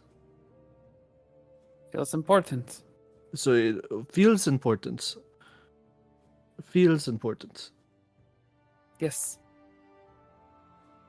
Are you a very... This is the first I've ever heard of you feeling anything. What? Explain. Explain what? That I feel something? What is the feeling? Why? A draw? A pull? It sparked something in me?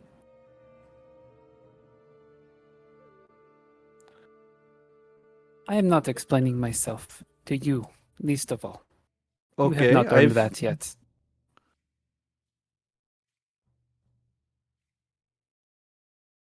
That's totally fair. You don't owe me anything, just like I don't owe you anything.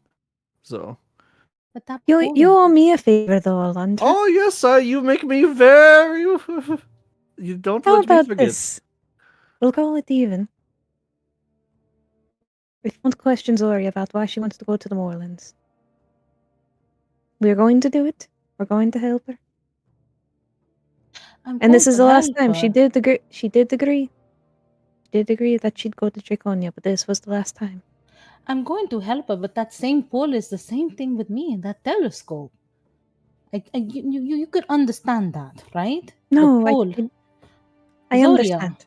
The pull that you have is the same for me in that telescope. If a trinket is that important to you, then have it. And she tosses it at you. It's not a trinket. Do you not know what's up there? It is a telescope. It is a piece of something. It is an object. If an object is that important, then have it. You felt it when you saw through the telescope. From the storm. You felt that, didn't you? That magic, that hope that you got, that power. It's in there.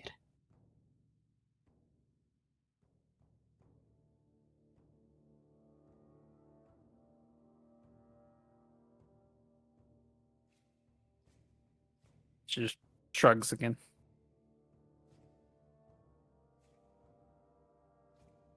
Mm-hmm. She'll pick up the piece. Yeah. All right, so I'm going to go. You guys are a little too much for me right now. I'm going to go see old swamp shell back guy. Yes.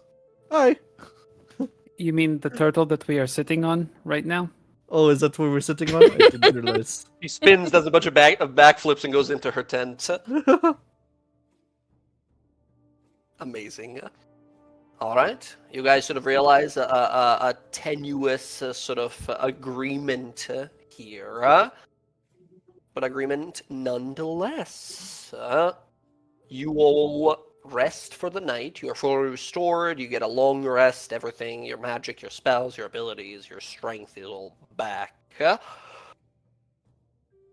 You gather your things and begin to head out the following day. Tomorrow morning, the Wyvern or the Dragonel of Varins is sort of ready. He is, gives a wave to you all, thanks you for what you've done so far, and hopes to be rid of this Shadow Fae soon enough. He jumps on his mount, and he's gonna go far north to gather this other ally of his, while you all travel south. Your journey south to the ruins of Draconia will take about 4 days through the lands out here as you set on out. The first day goes entirely uneventfully here. The recent raid of the Kosh task has everyone sort of on edge, so the patrols are a little more often that you see around here. But eventually, as you cross this river south of Yggdrathod, you see that there is no more road this way. Just open fields and path that nature has left for you here, which is just, a few footsteps that have gone through here over the last few years. As you continue to head south, you begin to see the slow sort of nourishment of the lands here. You begin to see the sort of barren wasteland that Jorhas begin to slowly sprout up. Some at first are brambly trees and bushes, and then a lot less sort of cacti, and a lot more sort of berry bushes, and then actual patches of forest. And then tall grasses eventually begin to roll down. Second day, you travel through these tall grasses without much issue as well. Far to your sort of left, your east, as you look at, you see the vast forests of the Lotus Den Greenwood. You can swear as that evening, the morning of the third day, as you're passing through this area, you can almost see the trees, the tops of the trees moving, even though there is no wind. As you continue on, you watch as the nearby mountains begin to reveal an opening. These tightly packed spires of stone and rock reveal what looks to be a canyon up ahead.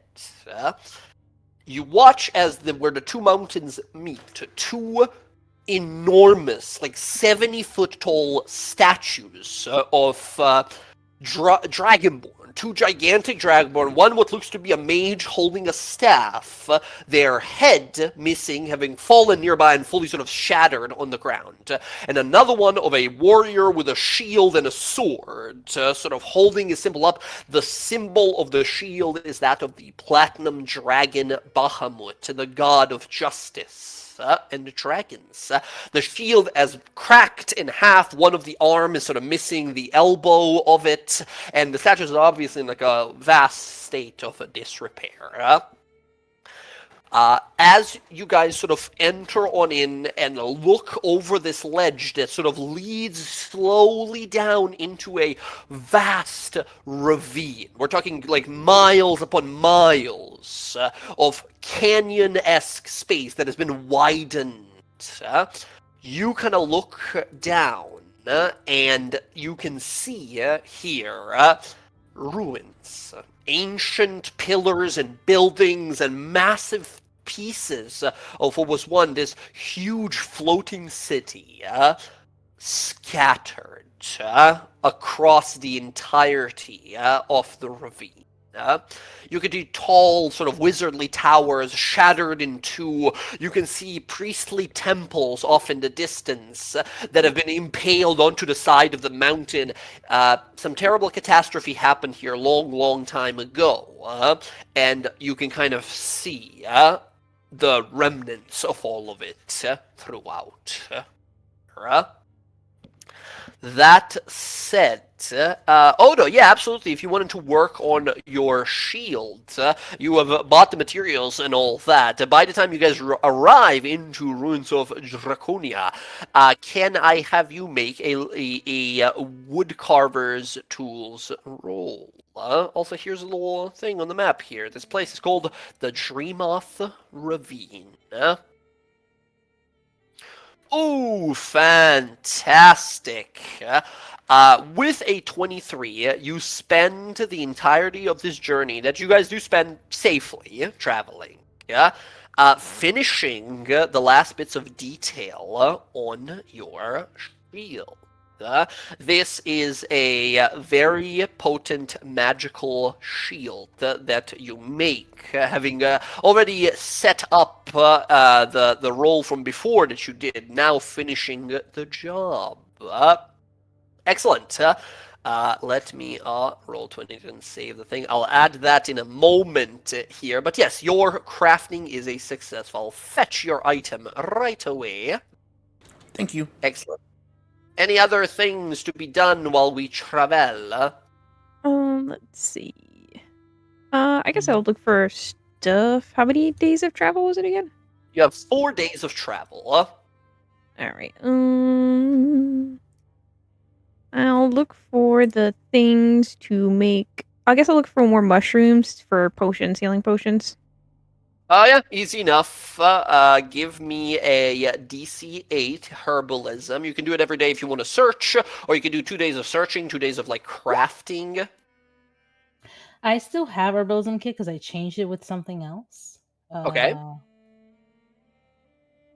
Can I help her get whatever item she wants? Like give her advantage, or like can I just help her get like more items, like me look? You use your elven ability to like switch to something else so you're no longer proficient. Is that what you're saying? No, because I have proficiency in disguise kit, and I switched that for painter supplies. I mean, yeah, so you can have herbalism. I still have. Yeah, you can totally give her advantage or make your own rolls here. Well, I think if I look for stuff, she would get double stuff, right? Because I would just give her what I find. Yeah, technically, you can just give her what you find. So if you want to, first day, successful, Morgana, this was for looking for stuff. Absolutely, you find one more of those mushrooms. Ayla, absolutely. Ayla, you find another one and give it to Morgana. Morgana, you have 2 of those Amanita mushrooms. Alright, and then on the next 3 days, I'll make another greater healing potion. Greater healing. You have the recipe. Give me the roll. DC 12, I believe. Oh, fudge. Ooh, 9. Now this is a check, right? Doesn't necessarily mean that natural one is an automatic fail. Wait a second. Huh? I'm gonna use a sorcery. Wait, is this? Can I use a sorcery point on this? I don't. Your magical guidance or whatever it's called. Yeah, hold on. I'm trying to find it. Take a look. I know it rerolls, but I don't know Where is it? what exactly. Magical guidance. You can tap into it. You make an ability check that fail. I'll just post it. You can spend 1 sorcery point to reroll a d20. Technically, this is a His ability skill. check, This is like a yeah. tools roll check. However, because your whole vibe is you are a spellcasting like witch that makes potions and stuff, I will absolutely allow it to be used on this in the future. So yeah, go ahead if you want to spend a point, or you don't need to. The day has already passed, but yes, you can just reroll. Good stuff. There we go. That is a greater healing potion. And It that's gonna takes, I cure. believe, about 3 days Mhm. to sort of conjure this up. So this will be the first day to find the ingredients, the last 3 to craft the greater healing potion. Yes, and I have 2 greater healing potions, so Zoria and Odo each take 1. Oh, thank you, Morgana. Thank you, Morgana.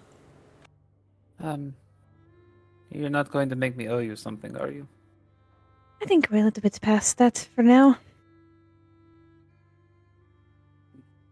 Okay. Mhm. Amazing. I will work on a bit more jewel crafting while we're Excellent. You still meandering have on those down. pieces to upgrade. I have the stuff that the guy wants me to turn into things. Yeah, absolutely. Yeah. Okay. Excellent. Give me a jewel crafting tools roll. These pieces each you have are, I believe, what was it, 5 or 10 gold worth? So these aren't pieces yet. It's just the raw stuff right Yeah. now. So it's 5 gold. Right now I have 9 gems worth 5 gold, and then the 2 bars of silver to make stuff out of.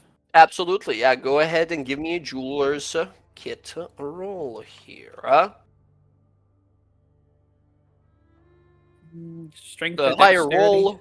I think in this case, you can take your time with this. You can absolutely. It's not going to be strength here. Strength is less. So these are like small, delicate things you're working with. Dexterity or wisdom or intelligence all could work.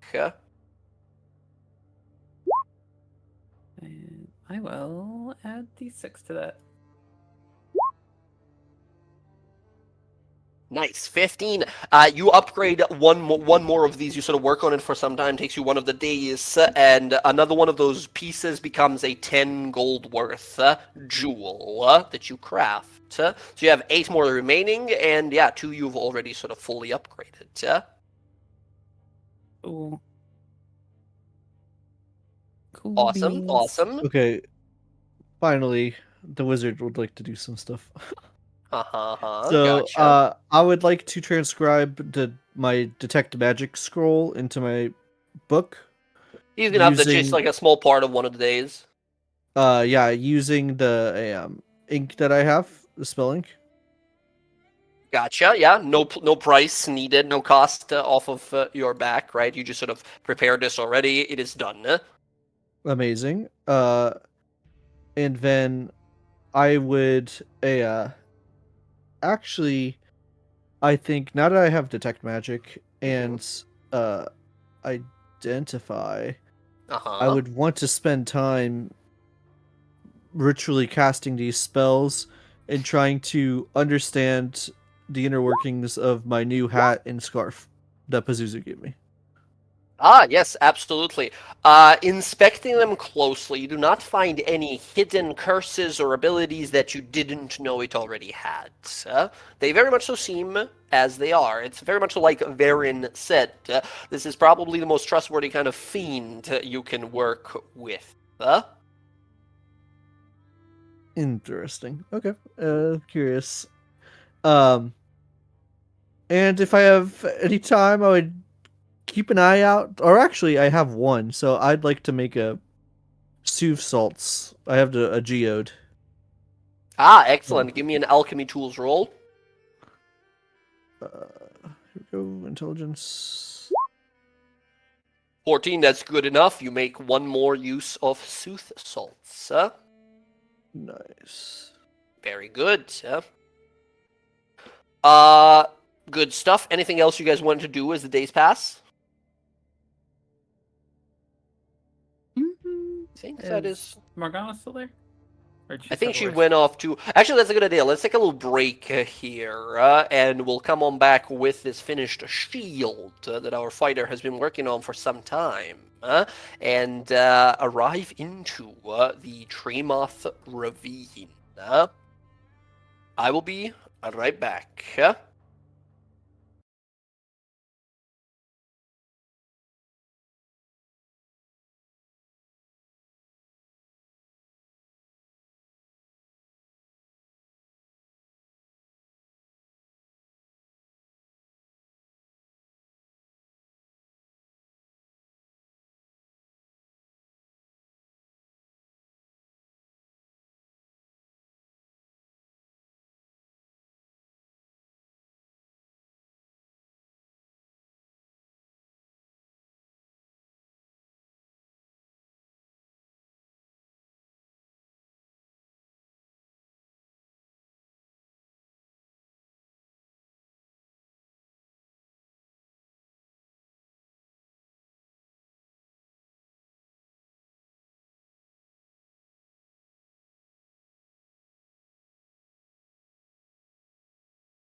then.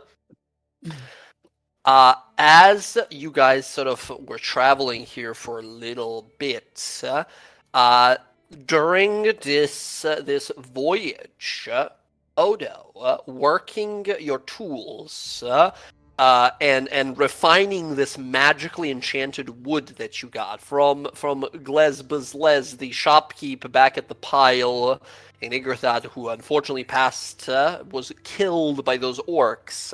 The last thing that he sort of traded with you, you craft into a wonderful shield. You work on it for some time, and this iron bark you're working with has very much so some steel and iron properties. It is incredibly durable. And nearly magical. As you sort of finish it eventually, you sort of work into some of your own minor sort of near druidic knowledge that you have into it. This shield that you craft looks like this and does the following things. You craft the Retaliating Bloom Shield. This is a magical +1 shield, and it has a special property that says when a large or smaller creature within 5 feet of you misses you with a melee attack, you can use your reaction to open this hidden mechanism as the shield opens up almost like a flower would be, releasing flowers' sort of toxinous pollen. The creature must make a con save or take some poison damage and become poisoned or half as much on a success. This ability it can do once per day. The flower opens and it sort of does poison damage back to someone. That is the shield that you are able to craft after, all of this time of travel with those amazing rolls you did. Because you rolled so high, you were able to work in this extra feature into it that sort of retaliates damage back at enemies. Cool. Can I rename it? Yeah, absolutely. That's just the default name of it, but you can call it whatever you want. Cool. I'm going to rename it Glez's Cough. Sounds good. Excellent. I am going to remove your previous shield from your character sheet and add this new one. Sound good? Thank you. Okay. Okay. Shield. There we go. I've added it into your inventory. It's going to be at the bottom. It just says shield +1. Or you added it actually already. Retaliating Bloom shield +1 there. You can just, the thing that I added at the bottom there actually has like the stats to increase your AC automatically and everything. So edit that one at the bottom there, the shield +1. And there you go. Your AC increases further. And can you just keep in mind from now on that you have a reaction that can do some poison damage to people when they miss you. I accidentally deleted it. Huh? Oh, no worries. I'll add it again. It happens. It's all good. There you go. It's back. You dropped it. It fell off of Swamp Shell. It's gone forever. You can't find it. Rough. Thank you. Yeah. All good. There we go. You're rocking 20 AC now? Sheesh. Goddamn. All right. Absolute tank. Absolute fortress. All right. Awesome. And I will rename this shield in the handouts as well. You wanted it to be called what? Glez's Cough? Yeah.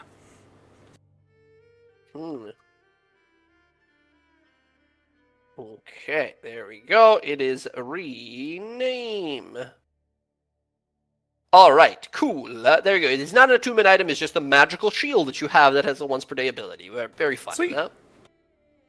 Awesome. You all arrive into Ruins of Draconia. You stand here now looking at what seem to be miles of this sort of rocky fields All across, you see ruins of an ancient empire, the society that was destroyed some years ago. You kind of look on about, you see there's shattered glass every like 20, 30 feet as you walk, pieces of stone and construction that have been flung so far from the main point of crater, as you see the land itself dips slowly downward as you continue. This calamitous event that happened here has left this permanent scar on the face of the land here. You all begin to wander on in, and you have this letter that you're supposed to give to this Drawl Storm Speech, his name is. But how are we going to find him? You know that he's like an archaeologist, that he's looking through these ruins, but how do we actually find him?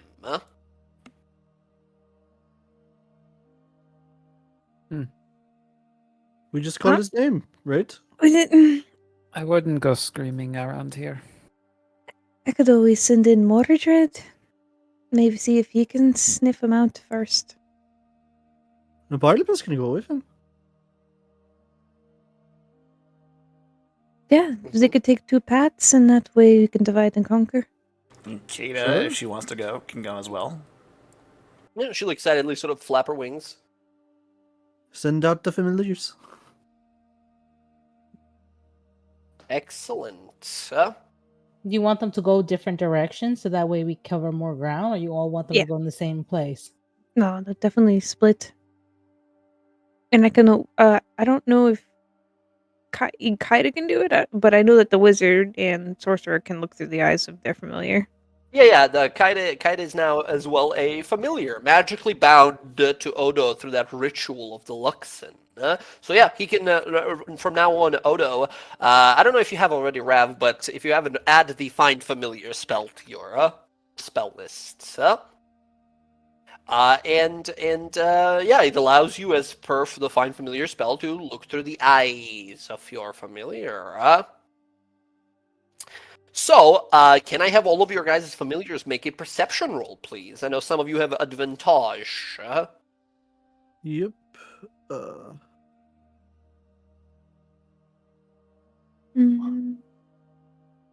It's only relying on hearing, so. Yeah, you can have advantage here, for sure. Oh, I didn't mean to post it twice. I don't have The man's- Kata's sheet. You should. Hold on. It's in Pets and Summons. In the Characters folder, there should be a subfolder called Pets and Summons. You should have Kata in there. Oh, there she is. Okay. Correct? Yeah, okay. Character sheet. There we go. Perception. The pets go flying, looking. Okay, these are pretty good rolls here from most of you. Mordred is having some hard time here. Barnabas, But the first one was the right one. 19, I right. posted it twice by Yeah, no accident. worries. So, 19, 16, and a 20. You guys split. The familiars split in 3 different directions and go flying. Moments, I don't know, like 10, 15 minutes pass, and 2 of your familiars return. We see that Mordred and Barnabas return, not having found any sign of this person, but report to you that they've seen 2 different groups of what look to be tailless dragonborn looking through some ruins and scavenging some like broken pieces of like equipment and art pieces. Kada returns saying that she found someone of the description you mentioned. This person was yelling at an inanimate statue. Well, that sounds like our kind of guy there. Kada, you want to lead the way? Absolutely, she immediately takes off. Excellent. All of you begin to move along. You follow your sort of pseudo dragon here for a few moments, and then finally you come upon what seems to be a small sort of like creek, a small river that runs through this space. As you sort of approach, you hear someone speaking. There's a person speaking, and they're kind of loudly speaking too, in the middle of this. You glance on ahead, and you see they're standing at the sort of the bank of this river, at the very edge of it.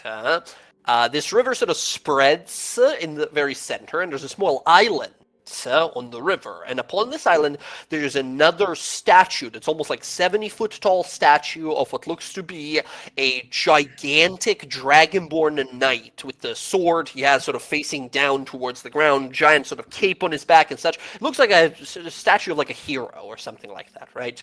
And on the ground, some 40-50 feet from the statue currently, is a tall dragonborn man. Now, you see this almost like 7-foot tall dragonborn, blue-scaled individual with sort of blackened horns that reel back and sort of curve twice. He has a arcane sigil floating just above his forehead, some sort of symbol that you don't see or recognize immediately from this distance. He wields a long sort of blue and white silk robe, and his eyes are currently, or maybe just permanently, glowing with sort of lightning and electricity that sort of jumps to his shoulders and down the side of his body at times. You see he's sort of rubbing his chin at the moment, and he goes, Hikra Hashtagadach. He says in Draconic. Does anyone speak Draconic here? That's right, we don't have any dragon speakers in this group. He says something in Draconic. He goes like, huh? Like, did that work? The eyes of the statue glow, and a beam of energy shoots down towards him. He like jumps out of the way, and like leaps out of the way, and sort of like his robe is set on fire, so he casts a little prestidigitation, like puts it out, and he looks sort of frustrated. He says, Hershka Fraktra? Again, shoots him with a beam. He jumps into the river this time to sort of save himself and then come up, just covered, soaked in water at this point. He looks frustrated. Points his finger, shoots a little magic missile spell at the statue. The statue shoots him with a beam again. He jumps out of the way, saving his life barely. You hear a mumble in common. I fucking hate puzzles. Maybe I can help. What is it? Oh, he like spins around, like terrified. Oh, you nearly gave me a heart attack. Sorry. Who are you? How did you sneak up on me? You must be a master assassin, sent here to destroy me. No. You were just so focused on what you're doing. Yeah. Yes, indeed. Maybe I can help. What are you trying to do? You said there's a riddle? Yes, of sorts. Wait, hold on. Who are you people? Why would you help me? You don't look like one of the folk that live here. Tascan Valen sent us. Oh, Varen? You know Varen. Varen yes. sent us. My old friend Varen. I used to know him when he was a young elf. He would toss about, spinning with his glaive. Quite a handsome lad he was. Tell me, how fares he? Well, and Odo will walk down and hand him the missive. This is Storm Speech, correct? We were talking. Yes. My name is Trog. Trog Storm Speech. Great arcane magician. And he sort of slowly kind of bumbles on over, approaches you guys, and kind of looks you over. He grabs the message that you have. And this is the person you see over here. This fellow who's working with this statue. That's him. This blue dragonborn man with the arcane sigil glowing above his head. He's standing in front of his statue that keeps shooting lasers at him. He approaches, looks at this missive, and says, "Goodness me, quite an ordeal that Varen has got himself involved with. I heard he took on many more responsibilities within his dynasty, his kingdom, but we haven't spoken in quite a few years." There's He needs quite my a foe. aid, does he? Yes, there's quite a foe that needs your help. Who is this ne'er-do-well that needs disintegrating? It's some sort of shadow fae. We encountered them. Yes, a shadow fae. What is that? The opposite of a normal fae. Right, and the fae, of course, are... It's just something that needs to be killed. Can you do it or not? Oh yes, I am a great wizard, a mage of sorts, really. I can destroy most things, except for this stupid statue that keeps shooting me. Just turns back to it, says, yes, I am certainly. Oh, but wait. Damn it. I don't know if I don't know when he needs my aid, but, I have something I'm dealing with myself at the moment. There's a whole different villainy going on here in the Dreamoth Ravine. I'm afraid I can't help you. Of You course. have 3 weeks. 3 weeks. Well, that might be enough time for my investigation. And what are you investigating, may I ask? Yes. You see, I came here looking for some wisdom. There's an inscription upon the statue. It's supposed to reveal a location of an ancient vault that fell from the sky when Draconia fell. It holds the lair of a secret villain, a prisoner of the Draconians here, who is now free to roam these lands. A woman of seductive beauty, whose very gaze will turn you to gold and stone. Would I know what kind of creature that is? You guys have heard some fables and rumors and legends of creatures known as Medusas. Beautiful, enchanting women, but a single gaze will turn you to a statue. You never encountered any of these, but you definitely heard of these.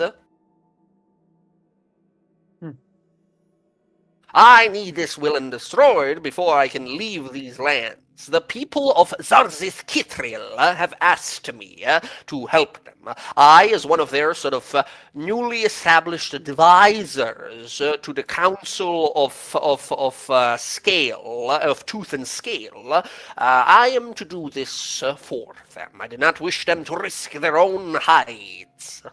So what, you said you're having trouble with this riddle? Yes, the stupid statue won't tell me the place of the vault. Well, There's let me see if I can help. Translate. I do not speak Draconian. Right.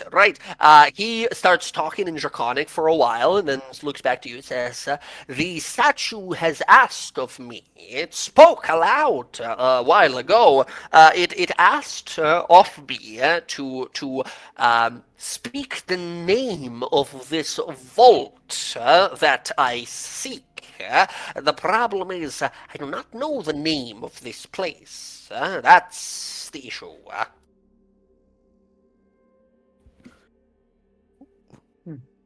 Would Alondra know through her studies?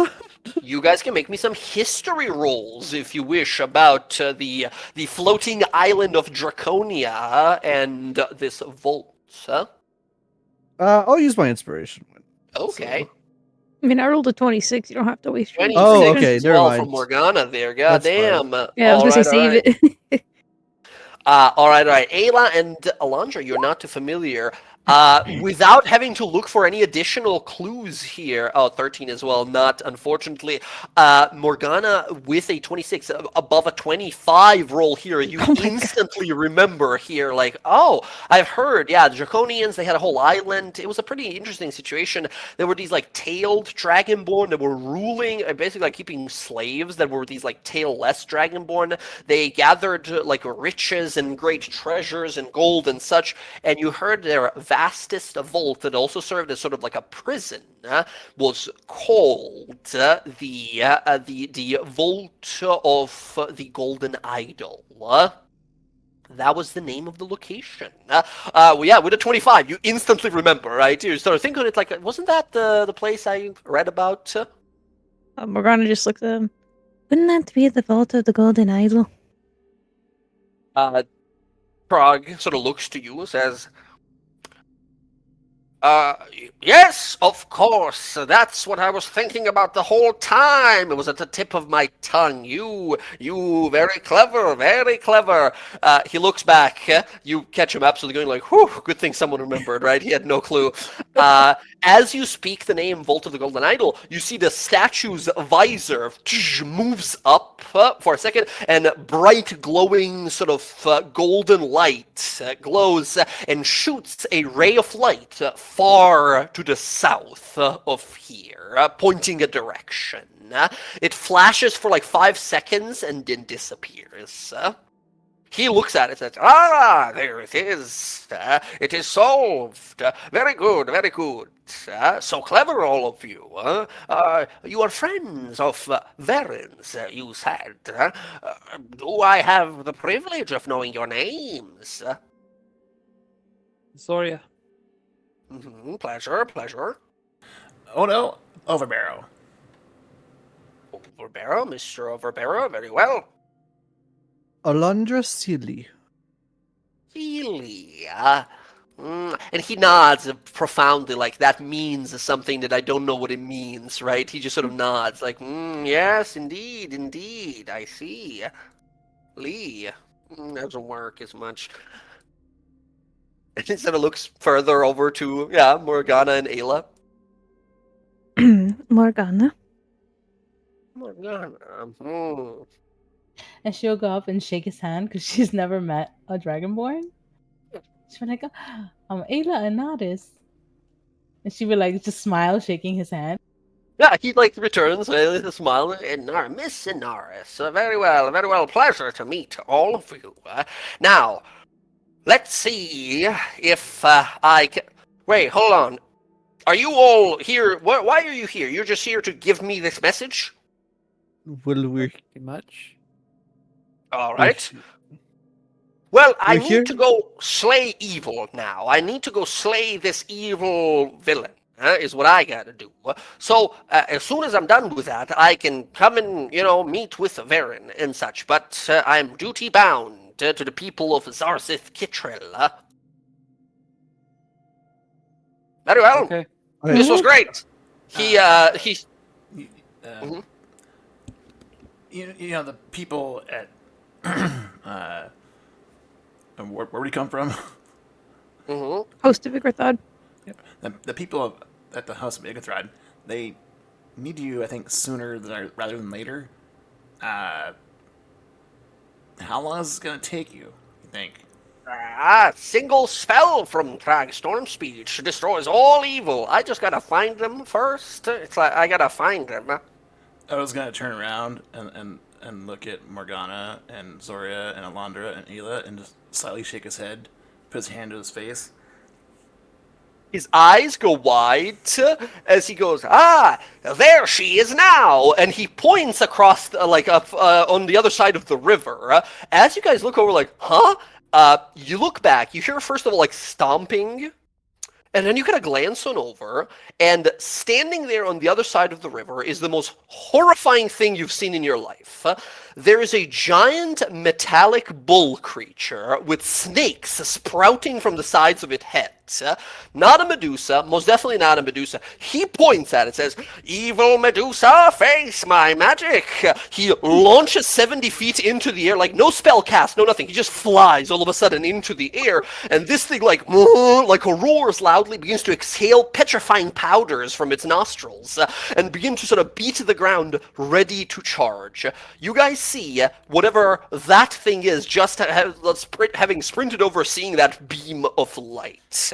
This is the monster you see, as he's like, "Medusa!" and he flies up 7 feet into the air instantly. I need everyone to roll initiative, please, as this thing gets ready to charge forward. Any of you who want to, as a part of initiative, can give me a nature or arcana rolls as well to be like, that's not it. That's not what a Medusa. What is that?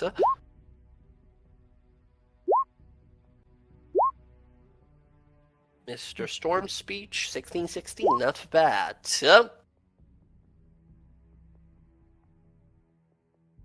Okay.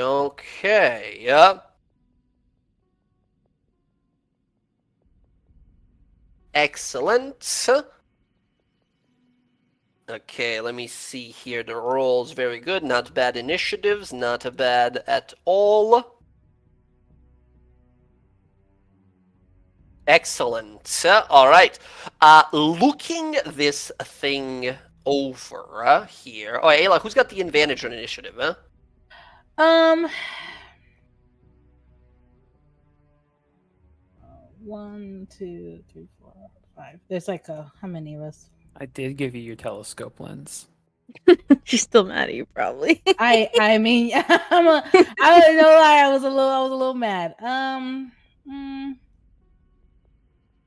All right, I'll give it to Zoria because she gave me my telescope back. Yeah, Zoria, give it another roll of initiative. Much better. Let's go. Amazing. Looking at these Arcana and Nature rolls, with did anyone get a 12 or above? I got a 23. Yes. Okay. I got 15. 15. Okay, so those of you who got 12 and above, look at this thing and realize, like, oh shit, that is a Gorgon. It's not a Medusa, it's a different thing called a Gorgon. It is a giant bull-like monstrosity of steel-like flesh that exudes a petrifying powder. If you inhale it or even your body gets hit by it, you have a chance to, like, instantly turn into a statue. However, with a, what did you get, 20-something, right? 23. On a 20 or above, you look at this thing and realize, like, that is not just a Gorgon. This thing has been modified alchemically somehow.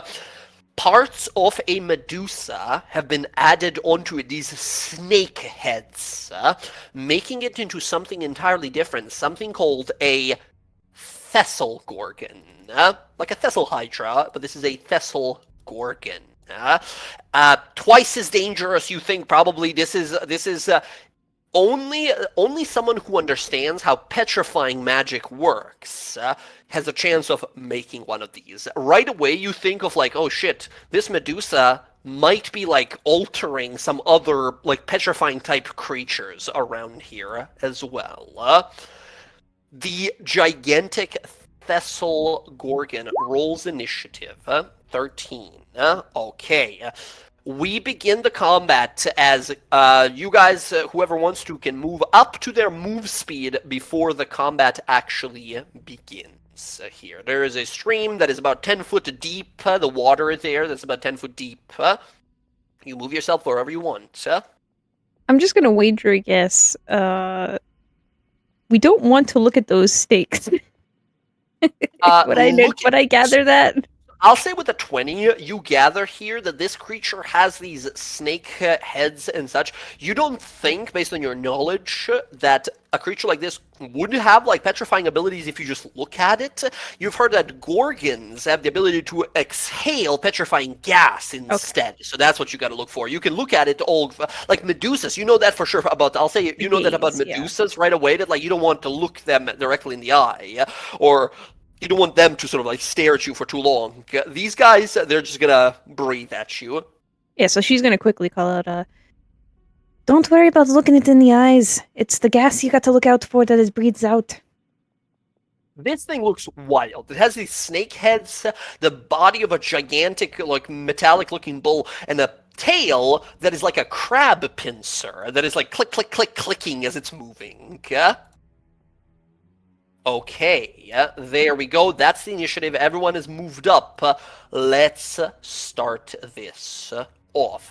The creature loudly and begins to charge on in right away. As we begin here,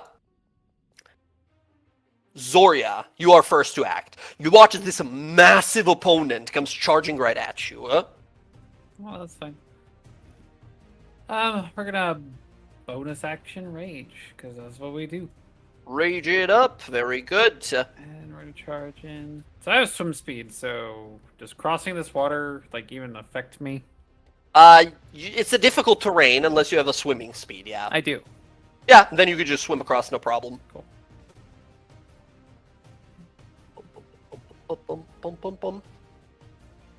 so I'll run over here to engage it. As far as I can make it. You see the thing like slamming its feet down into the ground, ready to charge you. That's cool. I'm gonna take a deep breath and just like hold my breath. Not that I need to take the deep breath anyways. Okay, excellent. You just sort of hold there. Do you want to take your action to like dodge, or did you dash already to get there? No, so it was I ran in, so what I'm gonna do is I'm gonna like just like square with my sword and hold an action to like if it charges me, swing at it. To attack. Awesome, Yep. awesome. You are raging. You are ready to go. Awesome. Do you share your rage with anyone on this first round with your new ability? Let's see. So I was here. So when she pops off the rage, I mean, I'll share it with Odo for what it's worth. Odo, you feel this sort of watery essence, this magical water begin to sort of surround you as, this turn you have resistance to damage. Ooh, thank you. Fantastic. The pseudo sort of rage that you share. Amazing. Zoria, you run up and ready yourself to sort of swing as it comes. Trog goes up. He fully convinced this is it, right? This is the great villain he has to fight. He goes flying up, says, "Might of magic, serve me! Destroy the villain!" He casts Disintegrate on the Tessel Hydra instantly. Boom! Blasted with this huge fucking spell right away. A beam of all-destroying magic shoots down, like, burrows through the ground, cutting through stone and dirt and water, removing it fully from existence, like melting it into dust as it goes to this thing. The Thessal Gorgon needs to make a dex save here, DC 15. That's a 3. It fails, gets blasted by this magic, takes a massive amount of force damage here, takes 79 points of damage as he blasted. Ha ha! Kind of calls out from the air. 79 points of damage. This thing is very tough. It is almost bloodied already from that singular impact of powerful magic. He says, "And thus the villain..." Wait, it's alive! And he sort of stares down. That is going to be his whole turn as he blasts his like biggest, scariest spell he's got. Morgana, it is now your turn. You see him like he's like yelling. When he does this, by the way, he's like a powerful sorcerer or mage or whatever he does. When he casts that spell, the ground and the air around him with his Heart of the Storm ability begins to sort of like thunderbolts and lightning flying all around him as he's doing this. Oh, so he is a sorcerer. Yeah, you don't know. You're not sure because he definitely doesn't seem like a He's an smart. idiot. He doesn't seem like a smart type for sure, Yeah. right? He's just like vastly powerful, but he's like the Fae. Yes, what is that again? Right? He's All right. I picked him right. I said, "Oh, look, it's Tiberius." Almost, kinda. Okay, yeah. so what do? You see this thing? I'm going A lot of to. the snakeheads get like ripped off by the disintegrate spell. I need to move 10 feet closer because I'm too far. So I'm a little bit closer. I'll take Mordra with me. I don't feel like setting him over there. I'm going to bonus action Hex. Hex it up, awesome. Then that's going to be that. I'm going to Chill Touch. Chill Touch, amazing. Well, yeah. Just kidding. Probably not. 10 is not going to hit this thing, unfortunately. Yeah? That's alright. Got the Hex on him. Alright. Hex is on. Alright, very good. Let me mark it there with a little hexy. Very good. There we go. That, I believe, is going to be your turn for now. Morgana, what's your passive perception? No, you're good. You're good. Odo, it is your turn. Odo, what do you do? Oh, okay. I will say, Odo, with your passive perception, you hear another set of stomping sounds coming from the top left.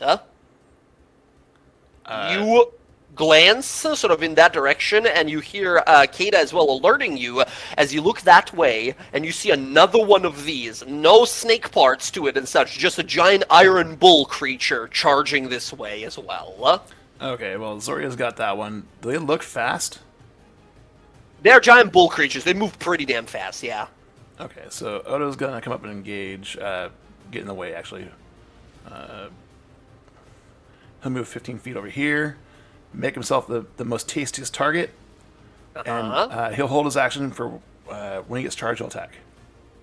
Awesome. Understood. You alert the party and let them know, like, oh shit, guys, we got more. We got more incoming. Yep. All right. Very good. We now go to the Vessel Gorgon. In fact, let me roll initiative for this second one as well. Ooh, that's unfortunate. They will be acting immediately after this one as well. The Vessel Gorgon backs away from you, Zorya, as you realize, like, what's this? Is it running away? And then you see that, like, matador thing, right? The bull thing, where it starts, like, slamming its feet and charges to slam you as hard as it can. Coming in here. Zorya, you get your swing in before it does. Go ahead and make that attack. As it is going to use its sort of trampling charge on you. 22 easily hits this thing. This thing is not magically warded or anything like that. Full on takes the damage here. That is 12 points of slashing to this one. Oh my god, I didn't mean to kill it instantly. Hold on.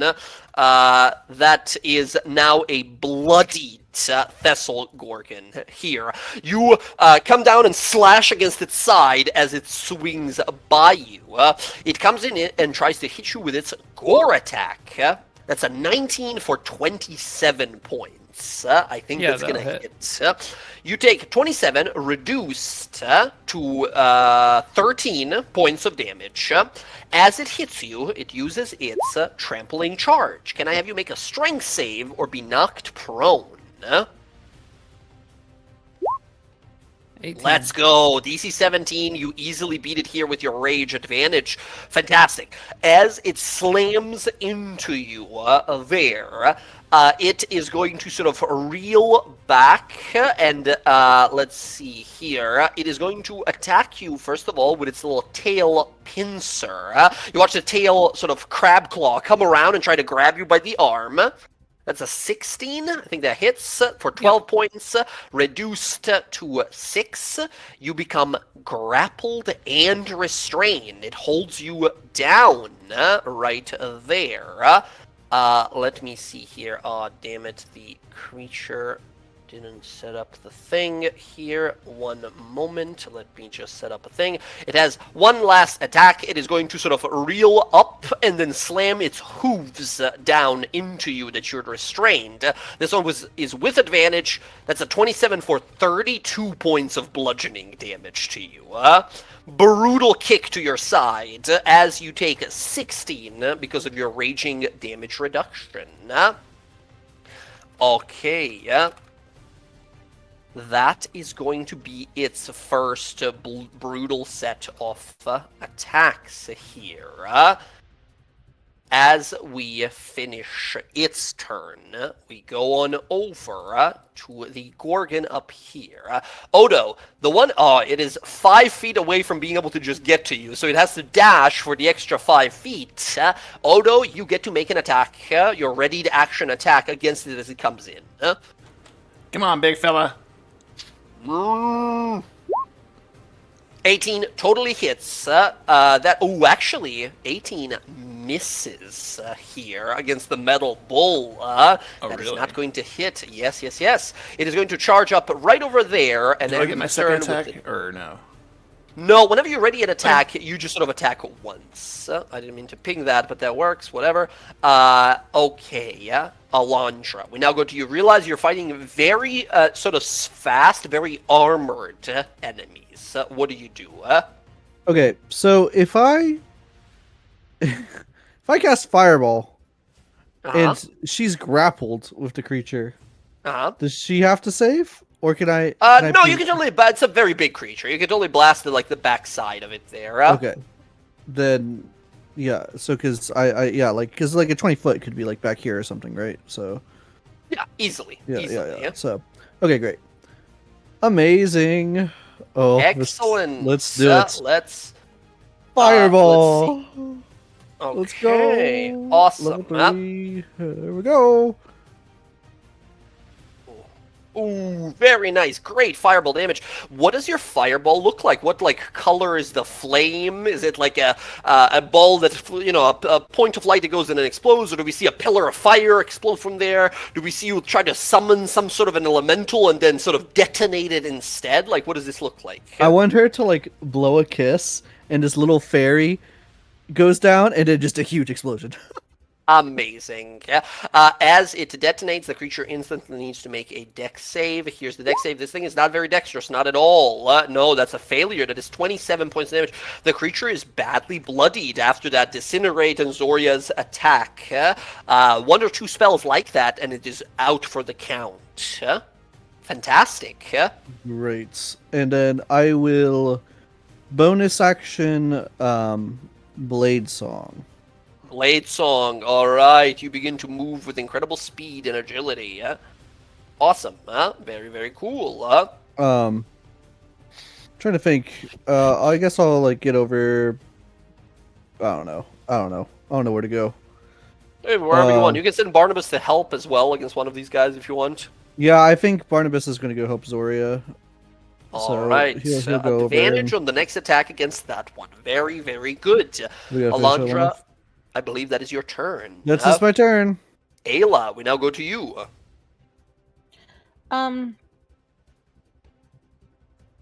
I see that this guy just came down, correct? And does this guy look like he's almost dead?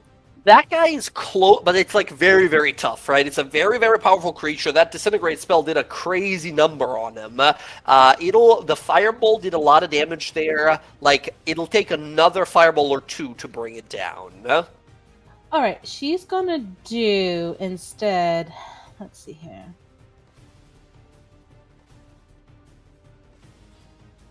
She is going to instead, she's going to heal Zoria because she took a lot of fucking damage from this thing. Okay. Healing word for Zoria. Awesome. Roll up some healing, yeah? Nice. So there we go. That is going to be 10 points of healing to Zoria. You see a brutal set of attacks that this creature makes against Zoria, leaving her barely standing there for the moment. And then she's nice. Because that was a bonus action, she's gonna action glitter in the ear. Is this Toll the Dead? It is. Amazing. Wisdom saving throw. Here you go. 17. It makes it, unfortunately. With a +1, it does succeed. Good gamble, though. It was a good try, but no luck that time. Ayla, that, I believe, is going to be your turn. Unless you're going to move somewhere. No, she's going to stay right there. She's not going to move. All right. So that is going to be Ayla. As Zoria, we go again to you now. Well, we're in a struggle. Zoria, you hear a sound of trampling feet, and you look north, and you see charging in your direction is another one of these. Oh, great. Oh. More. Reckless, and we're gonna attack this thing in front of me. All right, keep in mind, you're restrained, it's holding you, so your reckless will, like, normalize the roll. Better than disadvantage. Hell yes, it is. Absolutely. Well, that's only a 10. And that's it's not going to totally hits. 15 points of damage right there. It is, in the red now. It's not going to kill it, though. Okay. Now, quick mention, Barnabas was helping you to negate the, disadvantage, but the second one would have disadvantage if that would have mattered for you being reckless. No, I mean, it's got advantage on me anyways, so... It's true, it's holding you, right? You got to break out. Yeah. All right. Zoria, you slash and slam into this thing, and you realize how badly it sort of fucked you up already, even through your rage. This is a very, very powerful creature. Yeah, it's fine. I'm going to drink that greater healing potion that I was given. Greater healing, let's go. 44 plus 4. 44. 1, 2, 3, 4.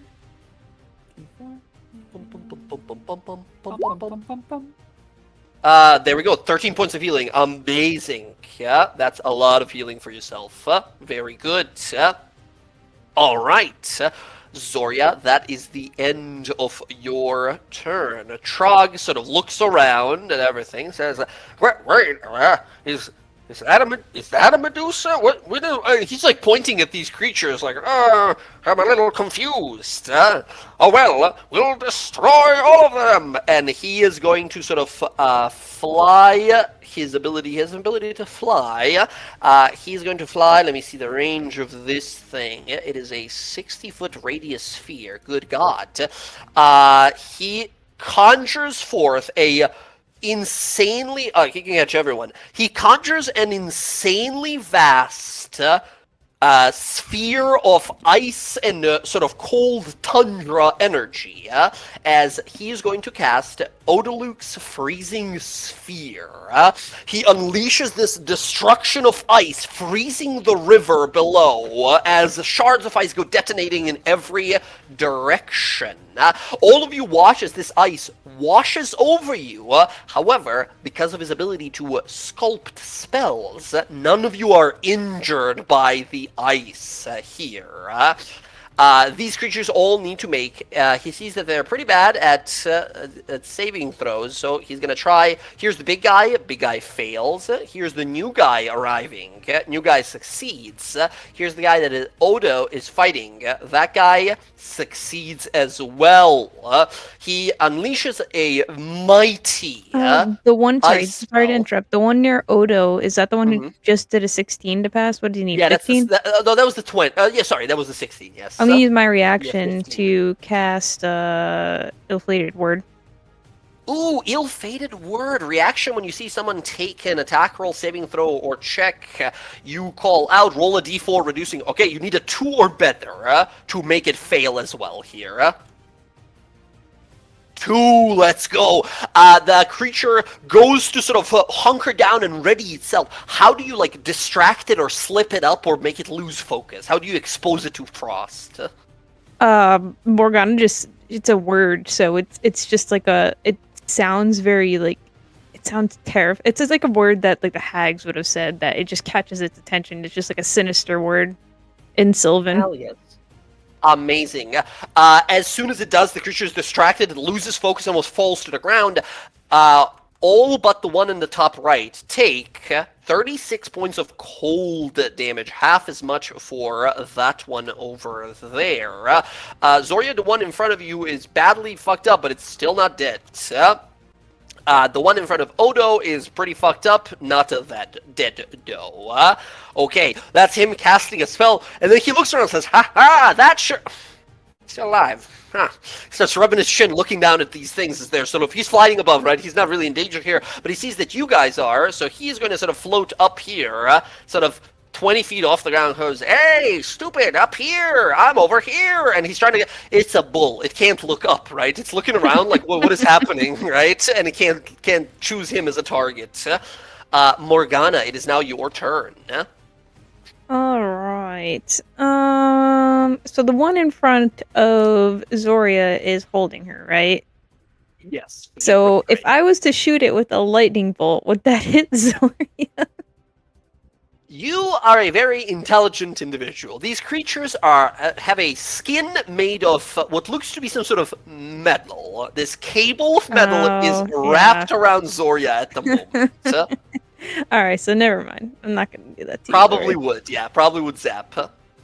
You want... Okay, hold on. I'm trying to see.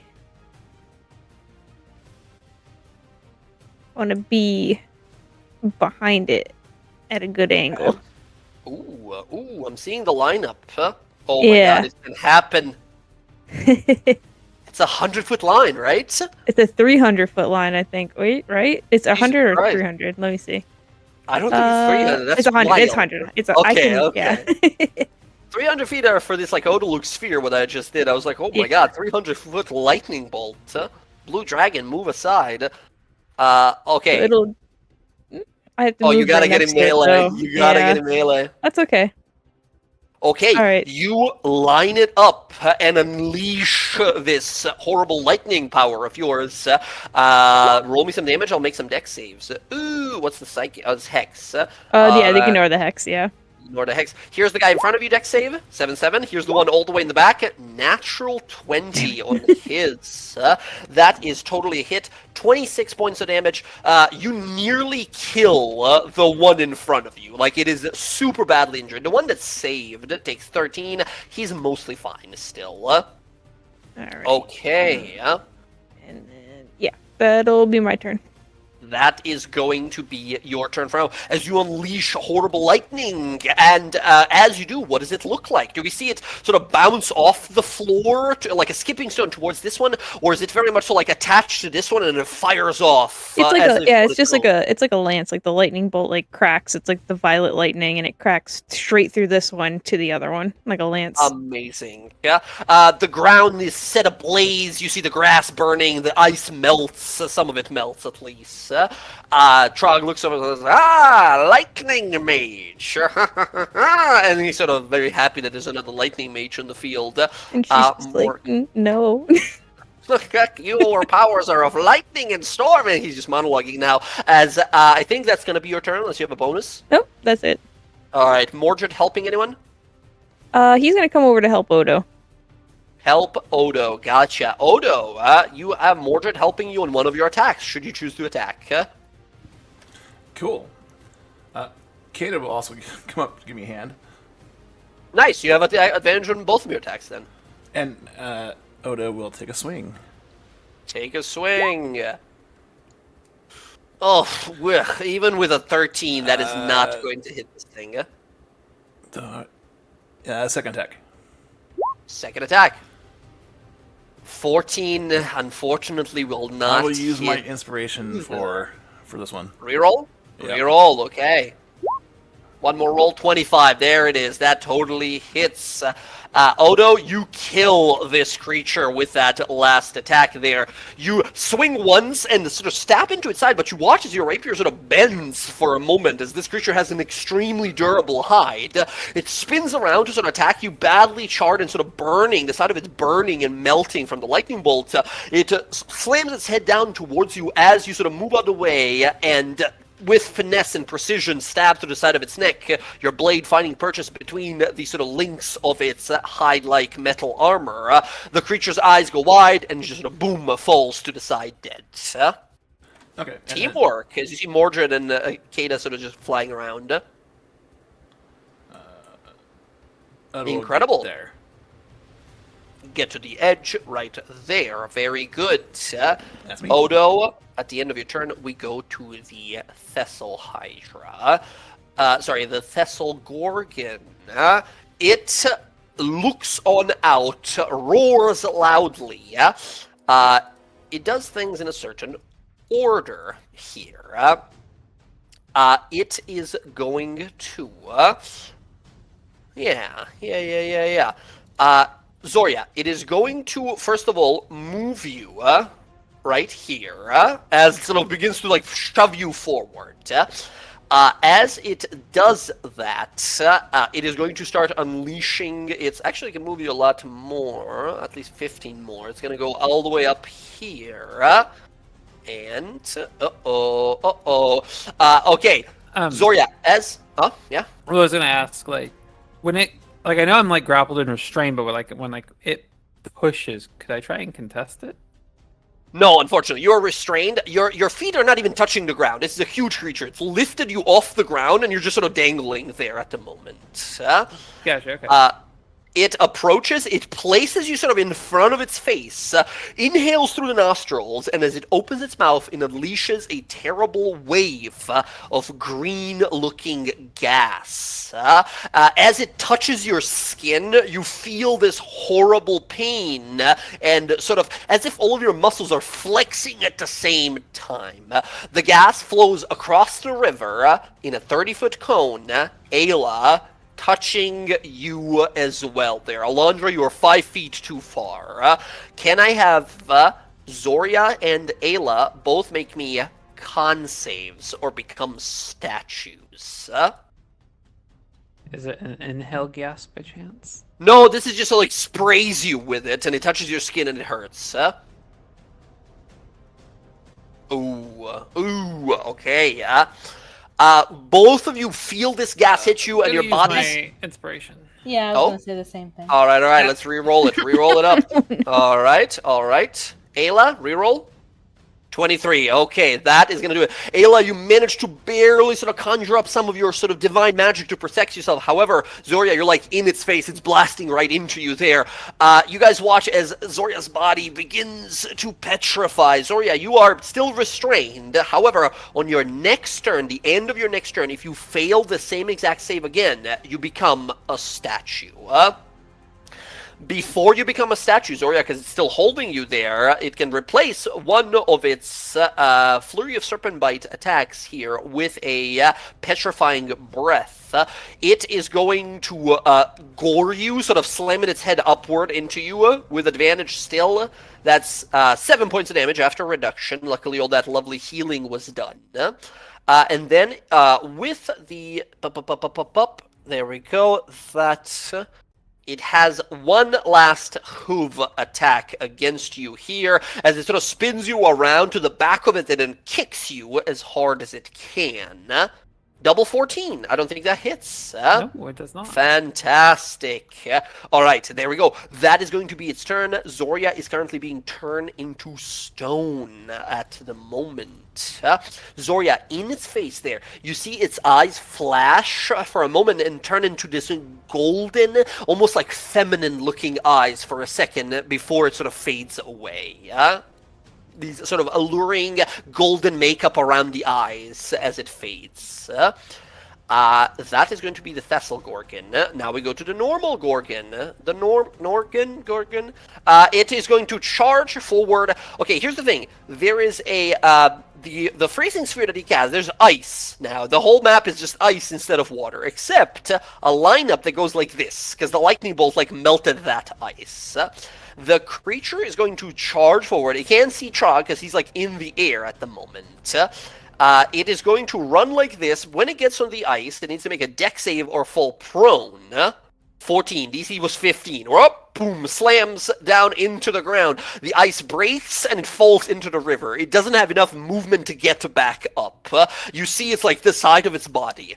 From there, it still has an action. It is going to inhale and release petrifying gas in a 30-foot cone. The question is, which way to do this now?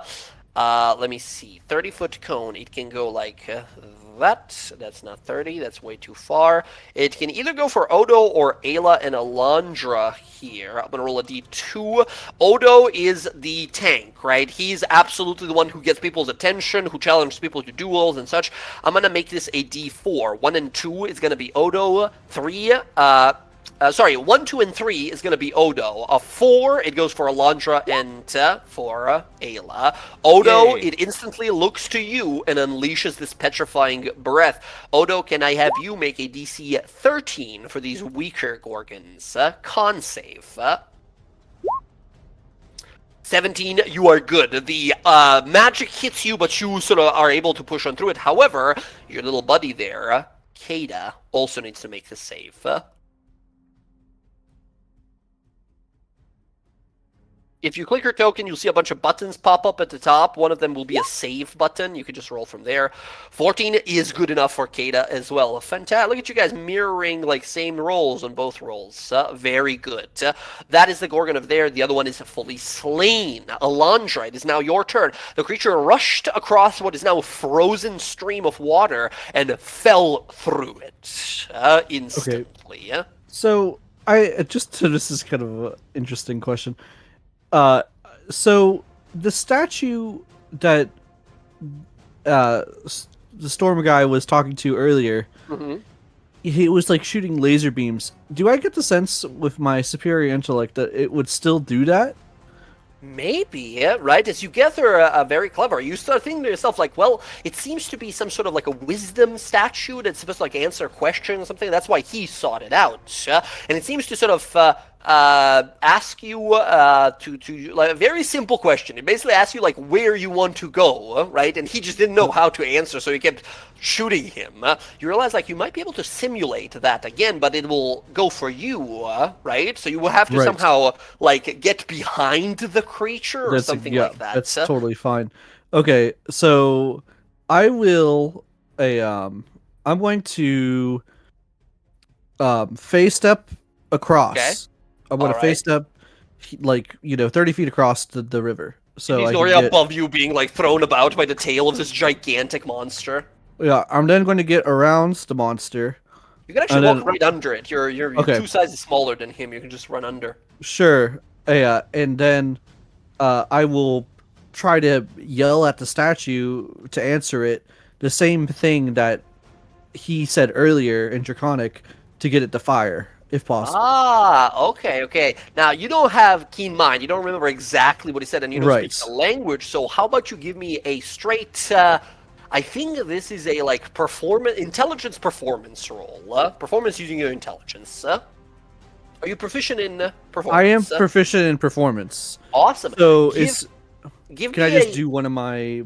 do whatever, like, intelligence roll you're proficient in. That's what it Okay. equates to. Okay, that's fine. So here's Arcana.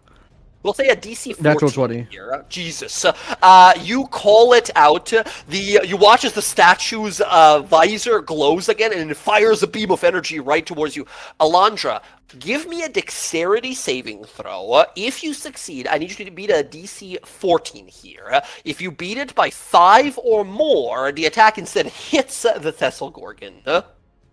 Even though it's like huge and I'm like kind of like hiding behind it. I will give you 3/4 cover. I'll give you +5 to your saving throw, but you still need to get like a 19 for it to automatically hit the Gorgon. Okay, here. Because it might shoot Dang. like through its legs. With a +5, that's a 13. Actually, unfortunately, Alonso, like, I got a plan. You call it out. I want to use my inspiration because Okay. I want this to work. Let's do this one more time. With is a it closer? +5, that's a 17. You needed a 19 for it to hit the creature instead of you. You will dodge out of the way, not taking any damage. However, unfortunately, it doesn't straight up hit the monster here as well. Very clever plan. You were 2 away from it working. Okay, it blasts. The creature also sort of jumps out of the way. We're gonna say that's not even a reaction, right? That's you yelling something and then this like shooting you instantly. You still have most of your turn. Oh, okay. I figured that was going to be my action and everything. So No, you just yell some poor draconic. Trog sort of stares down and says, "That's what I tried. It didn't work. We already have the location. You don't need to do it anymore." okay.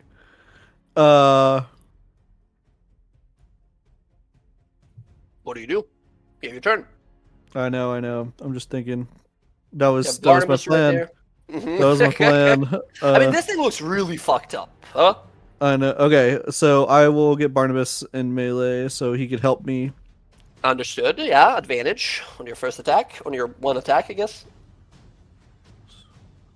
Reading new spell. Mm-hmm.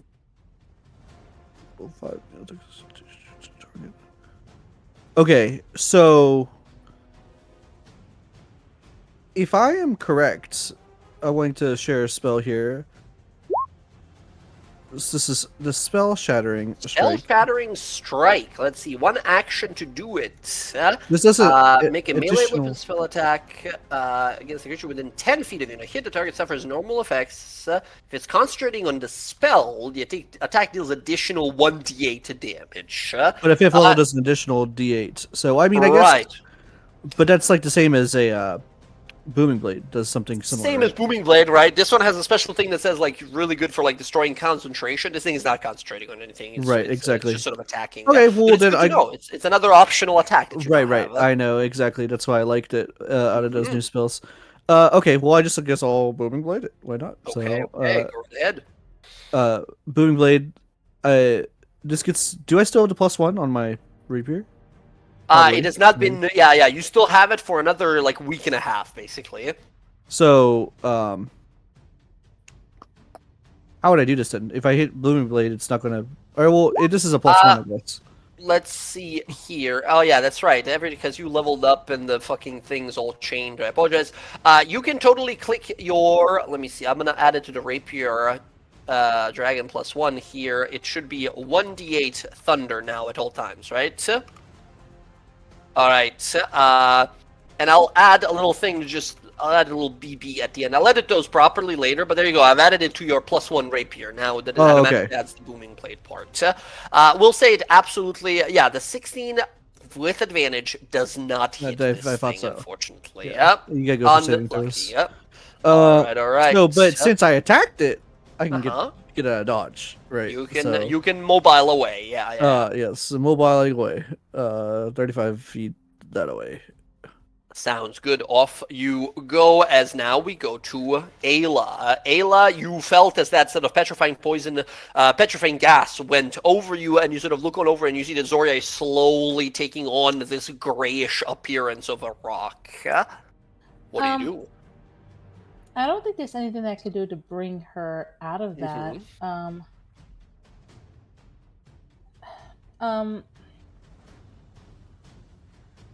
Yeah, because lesser restoration does not bring back petrified, correct? Only paralyzed. I'll allow lesser restoration with a wisdom roll with your spellcasting ability check to attempt to sort of shatter it, aka trying to sort of like replicate greater restoration only before she's fully petrified, right? You had to do it before. I'd allow that, but otherwise I don't think you have anything else. Yeah, you as a herbalist for sure know that there is like a potion you can make for this, but like you don't have that on you right now. Yeah, she would attempt that. She would tie. She has to touch her with that, so she's gonna come over. Yeah. So here's the thing: the water is frozen right now. To cross it without slipping, I need a DC 15 Dex save for you, or you lose a bunch of movement getting across. I'm not very. It's currently fully sort of. You rush forward. Is this like an elegant you like ice skating across, or is this you like whoa? No, this is her like tiptoeing, just hoping she doesn't fall and bust her ass. Amazing. You manage to cross the ice here. You slide across to the other side, and you see Zoria being sort of swung around. She's trying to fight back, but her movements are getting a little slower now, being petrified. You approach, cast the Lesser Restoration. Give me a Wisdom check. Please, as you expend that second level spell slot, trying to replicate greater restoration here. Oh, 9 is not going to do it here. I think everyone's already used their inspiration, so I don't think you have any rerolls. No, I don't. You can use mine. Oh, shit, we do have one. Absolutely, there you go. A little inspiration from Morgana here. You can go again. Try one more time. Yes. Whoa! There we fucking go. You approach and you see the strange corruption begin to sort of turn her into a statue.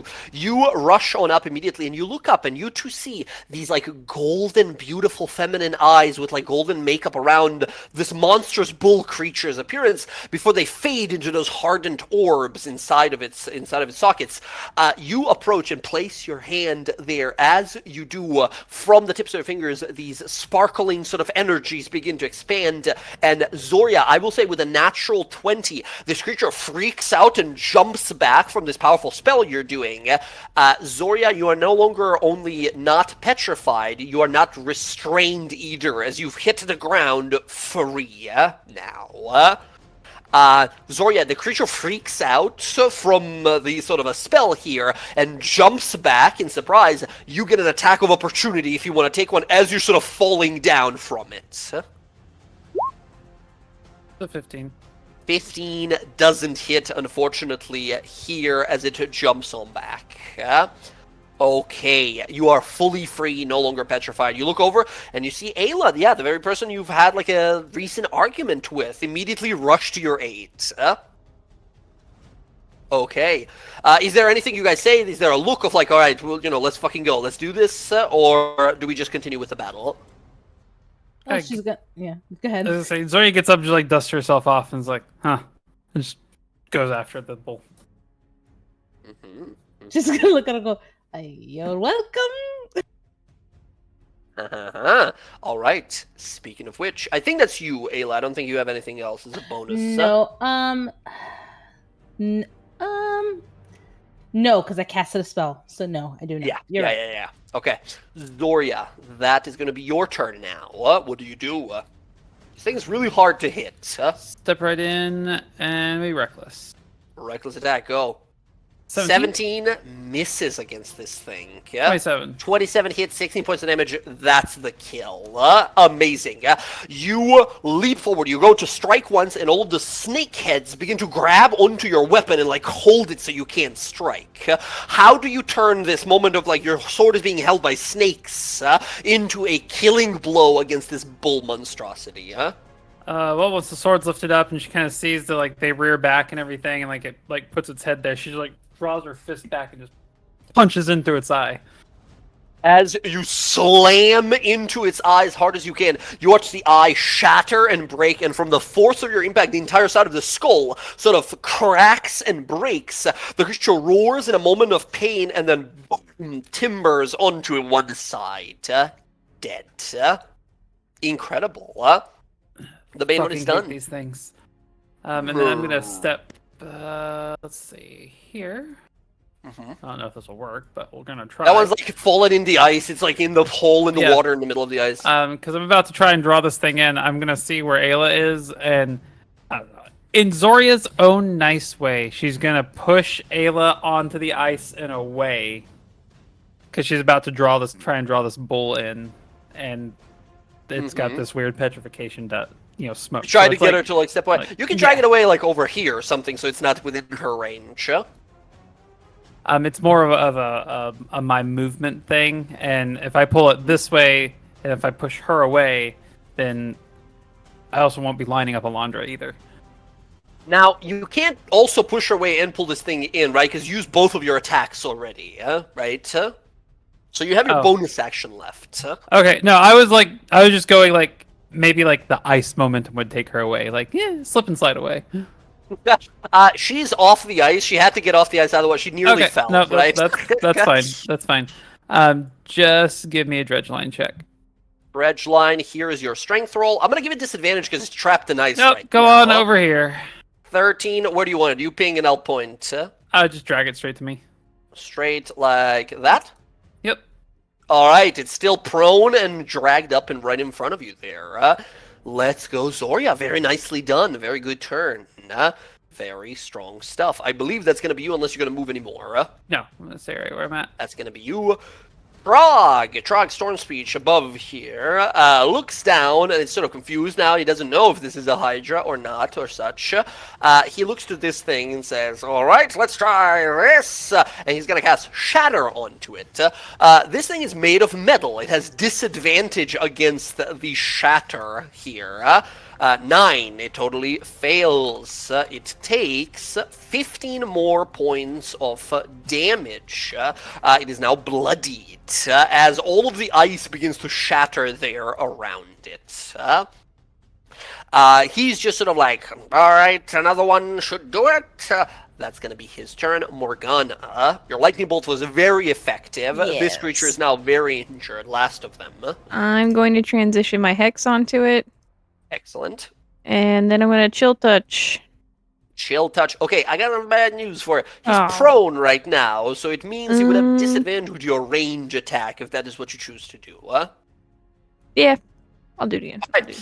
Good. Give it one more time. 15 will not hit, unfortunately. You send the claw out. No luck. All right, Morgana, I think That's it. that's going to be your turn. Nice and simple. Good try. Good try. Odo, it is your turn now. All right. Odo is going to see the bull get pulled away from him. Here we go, the chase. He's going to hop, skip, and a jump using his cloud boots to land there. Ooh, awesome. And he'll take his attacks.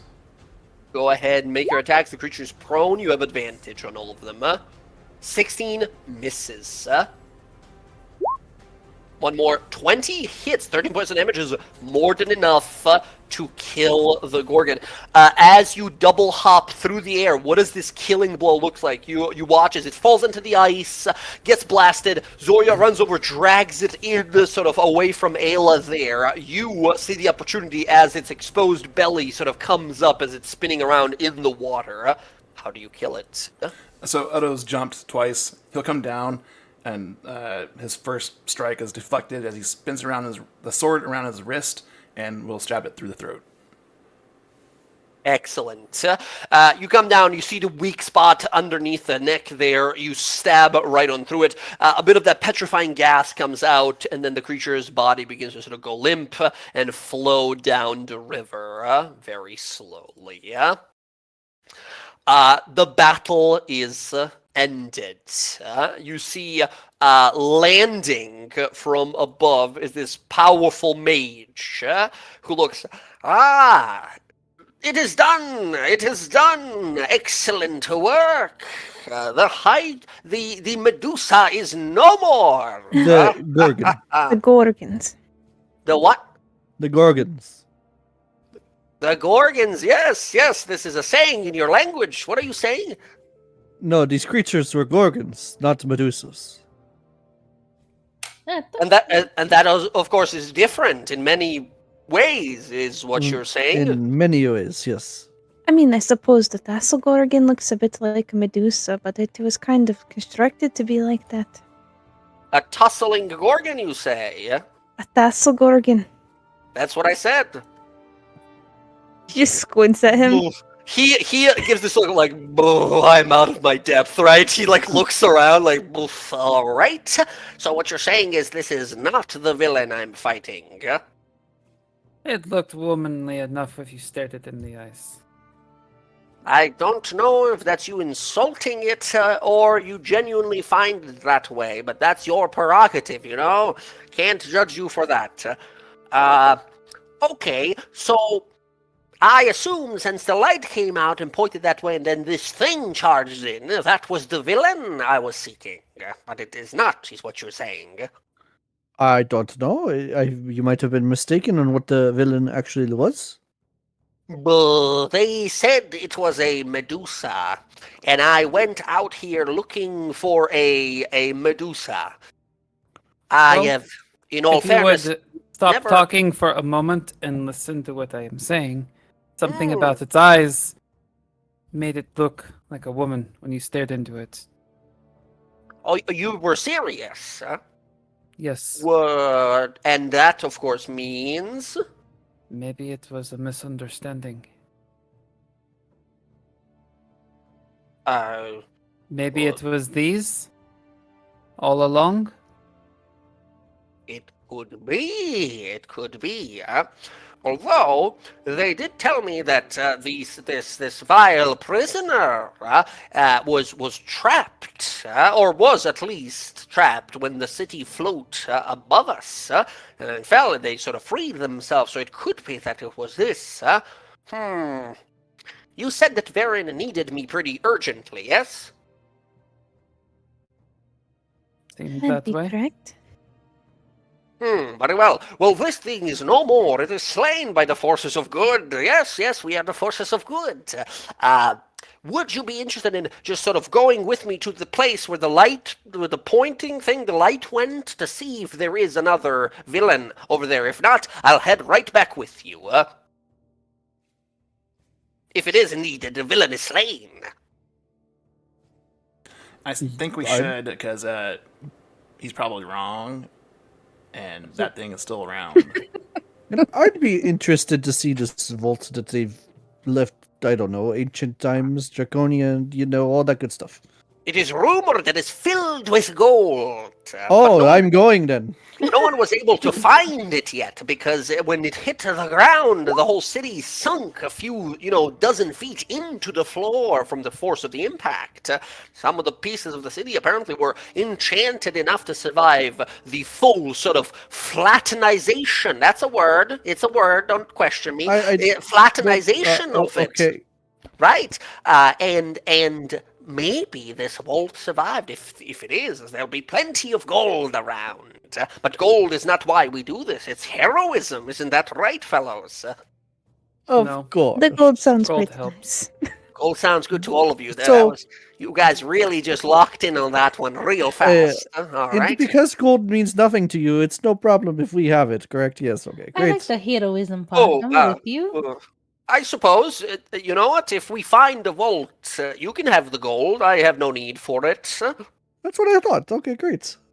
Excellent. How great! Let us make sure that this villain is no longer. Although, look at this thing. If this is something as close to. If I, who doesn't know what a Medusa is, saw this thing, this thrashing gorgon, what did you call it?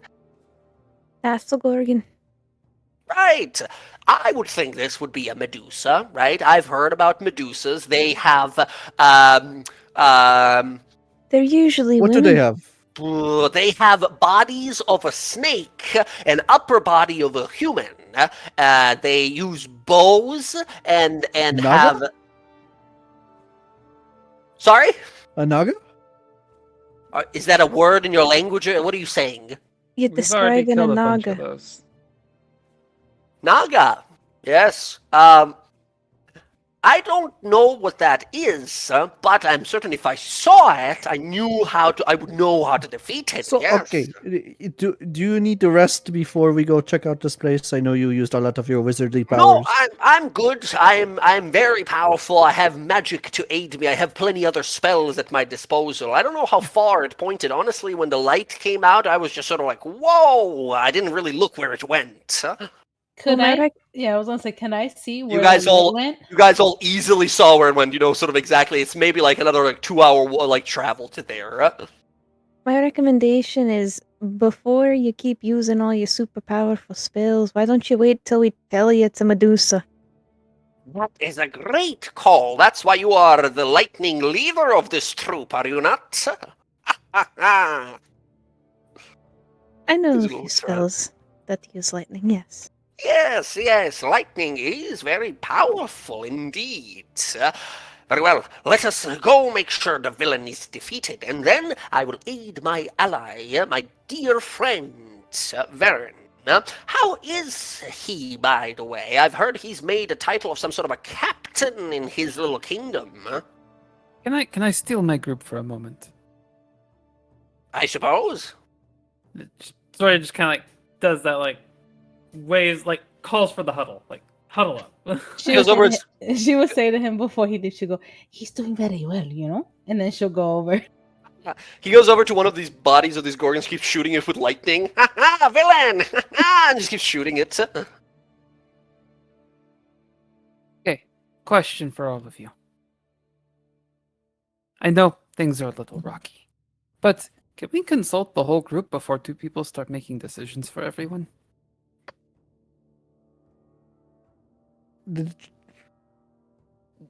You don't want to check out the Vault of Ancient Times? Not really. But like I said, it would be nice if two people could not speak for the whole.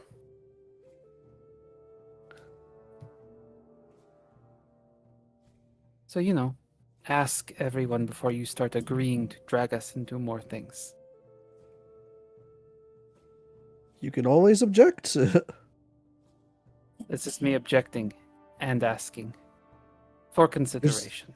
And there's been other things in the past that's not the, same difference. So I understand. Good. Then check with the others first.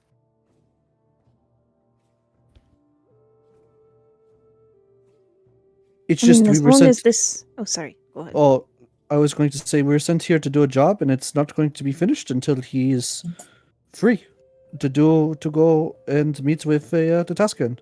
So our job But I was think- to inform him, and we did. And I now think I'm during going to have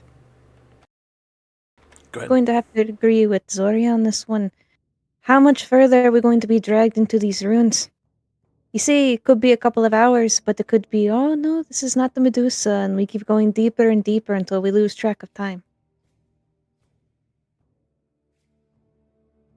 I'd say we give him a certain amount of time that we'd be willing to travel with him before we turn back, because I don't want to spend more than a day here.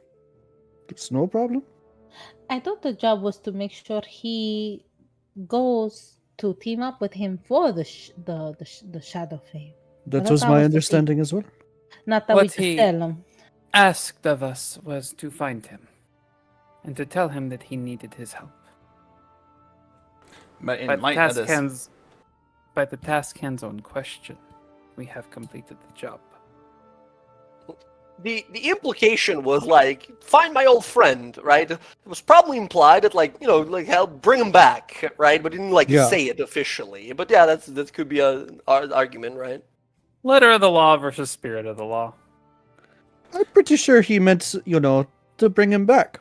So, or at least help him out, free him of his obligations so he can help in our plight against this Shadow Fae. You're right in that the task that we were sent to do has been delivered. We haven't delivered him back. But in light of this new situation where these innocent people can be harmed by this Medusa thing, I'm honor bound to take a position of taking care of it. Why? You've never met them? Doesn't matter. And if you die? Actually, funny enough, Oda, you have met these people in your village in Charis. When this catastrophe happened and this dragon city fell from the sky, a lot of sort of like escaped slaves and refugees made their way to the closest settlement, which happened to be Charis, right? And a lot of them like settled there and stayed for some time. Your people welcomed them, and then they like eventually left on their own path and such. But you have like encountered and met a lot of these dragonborn. Okay. I am honor bound to help them. It is the right thing to do, in my opinion, but also they have good relations with my people. It's fair enough. But my question still stands. Can we discuss it entirely as a group and get everybody's opinion on what they want to do? Obviously, a majority makes the call. Well, I am with Odo. I mean, I would like to help if these people are a part of his, town and they need help. I'm here. I'm in agreement with Odo, unfortunately, but I don't want you to get upset. Sorry, I like helping people. I know you kind of have like your own path you want to take, and I am more than welcome to help you too in the Moorlands, and just like helping Morgana. And I'm sorry, Landra, I don't know what you want. I think you want to kill people. But I'm not going to be for that. But I would help in some other way. I mean, I agree that we should converse. It's the correct thing to do. But when the conversation doesn't go either of our ways, it still has to be accepted. Is that amenable? It is amenable. I think she's just asking for that courtesy to begin with rather than just deciding. Everything needs to be taken to a vote.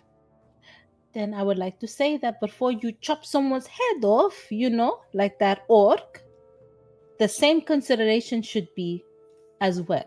No. Fuck him for what he did. That's not fair, Zoria. You want us to converse about where we go, but killing random people, you just do not converse with us at all?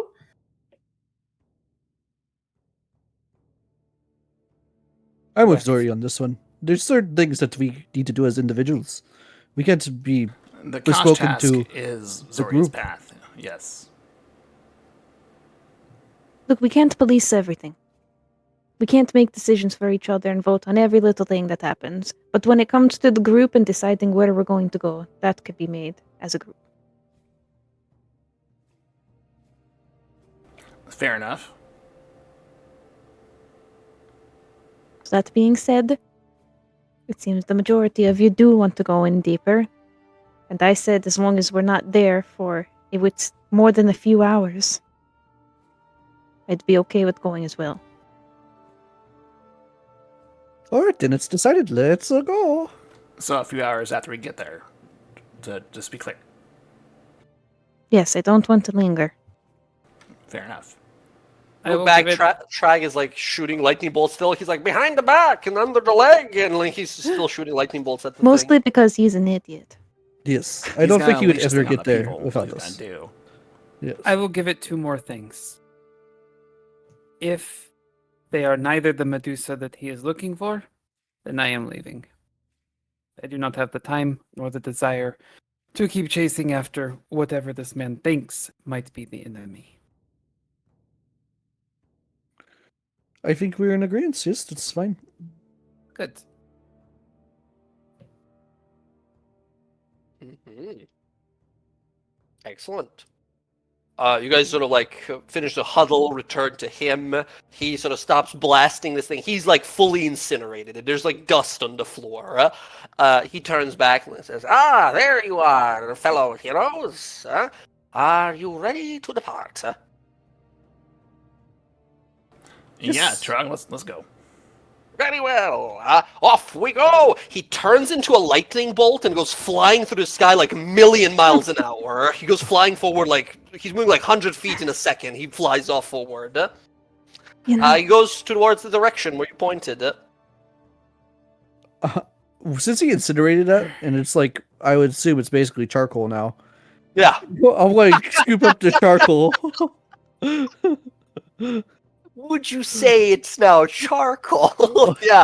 I'll say it's incinerated gorgon dust, less so charcoal. Oh, okay. Yeah. You guys, sort of, some of you reluctantly follow after him and go off to this location. As you emerge into this area, you see more of these like destroyed ruins. But as you approach, you begin to see a lot more statues of people, statues of individuals, a lot of like dragonborn statues, a lot of them in, like motions of movement or like raising a blade to attack and that type of stuff. As from the previous experience, especially with those gorgons, you guys realize like, yeah, this is definitely where this vault is. You all emerge onto what looks to be this scene as you kind of look on about. I'm going to actually move you to this map, but that's where we're going to sort of end the session for tonight as you guys arrive to this location. You see a vast open field with just so many of these statues around. As you all enter this area, this is where you guys end up looking around like, okay, it's here somewhere. Trog is over here on this, like, the other side and looking at one of these statues at the moment. As you all emerge and start sort of looking around, you realize, like, okay, it's here somewhere. It's definitely in this area somewhere, but it might be, like, hidden or unseen or obvious. We gotta find it. But we'll deal with that next session. Just gonna say. All right. All right. Good stuff. A little bit of travel, a little bit of disputes going on with the party here. Very interesting stuff. So far, we're working, but we'll see how this goes. There's been quite a few little pecks one side and the other. I'm really curious to see how this plays out. See invisibility. All right, I'll keep that in mind for next time. All right, friends. Thank you so much all for playing as always. Good times, great rolls. We established a deal between Task and Varen and Pazuzu, this ambition fiend, whatever he's meant to be. We got another task, or two tasks, really. One in preparation, the other one we're gonna have to wait for a little while. The whole assault. But until then, here we are. So that said, GG's everyone. I gotta go feed the cats. So thank you all for playing. Is everyone good for Sunday? Quick check. I should be. Yep. Yeah, I'm like sitting on the edge of my seat waiting for Sunday. I'm ready for that one. Yeah. Good times. All right, awesome. You all enjoy your week, enjoy your weekend, and I will see you all soon. I'm gonna go see. Is that Critical Role tonight? I gotta go catch up. Yeah, they're live. Yeah, it doesn't have a lot. It's like 3.7K. Is that what they have now? Are you watching on YouTube or on Twitch? 'Cause No, I know on it's Twitch. like vastly different. Yeah, it's 3.7K on Twitch. Their viewership has just been like. Oh, are they? You know what? I'm gonna bet you they're playing the. Yeah, they are. Candela, Candela, Yeah, playing a yeah. Kindle Obscura. They're playing Kindle. That's why. They're trying so hard, man. They're trying so hard to make it work, and it seems that nobody cares. I don't know if you all. I know that a lot of you watch Twitch before. I've been watching Twitch for almost like 11 years. Okay, everyone. Appreciate you for hanging out and coming in, listening to our antics. I hope you all have a wonderful Friday tomorrow. I'm off work. I'll be going on a road trip with my brothers and see how that goes. Let's see here. Who's on?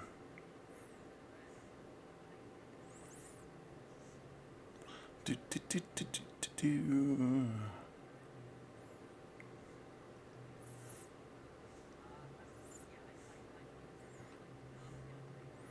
Okay.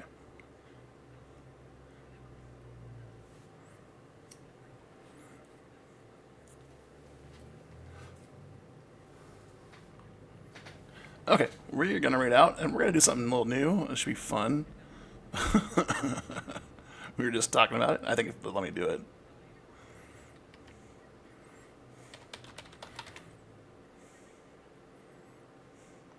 Yeah, let's see if this works. All right, everyone, have a lovely evening. Love y'all. Take care. Oh, no, they don't. Okay, so we'll go over to see chicken burrito. Who's playing Fortnite?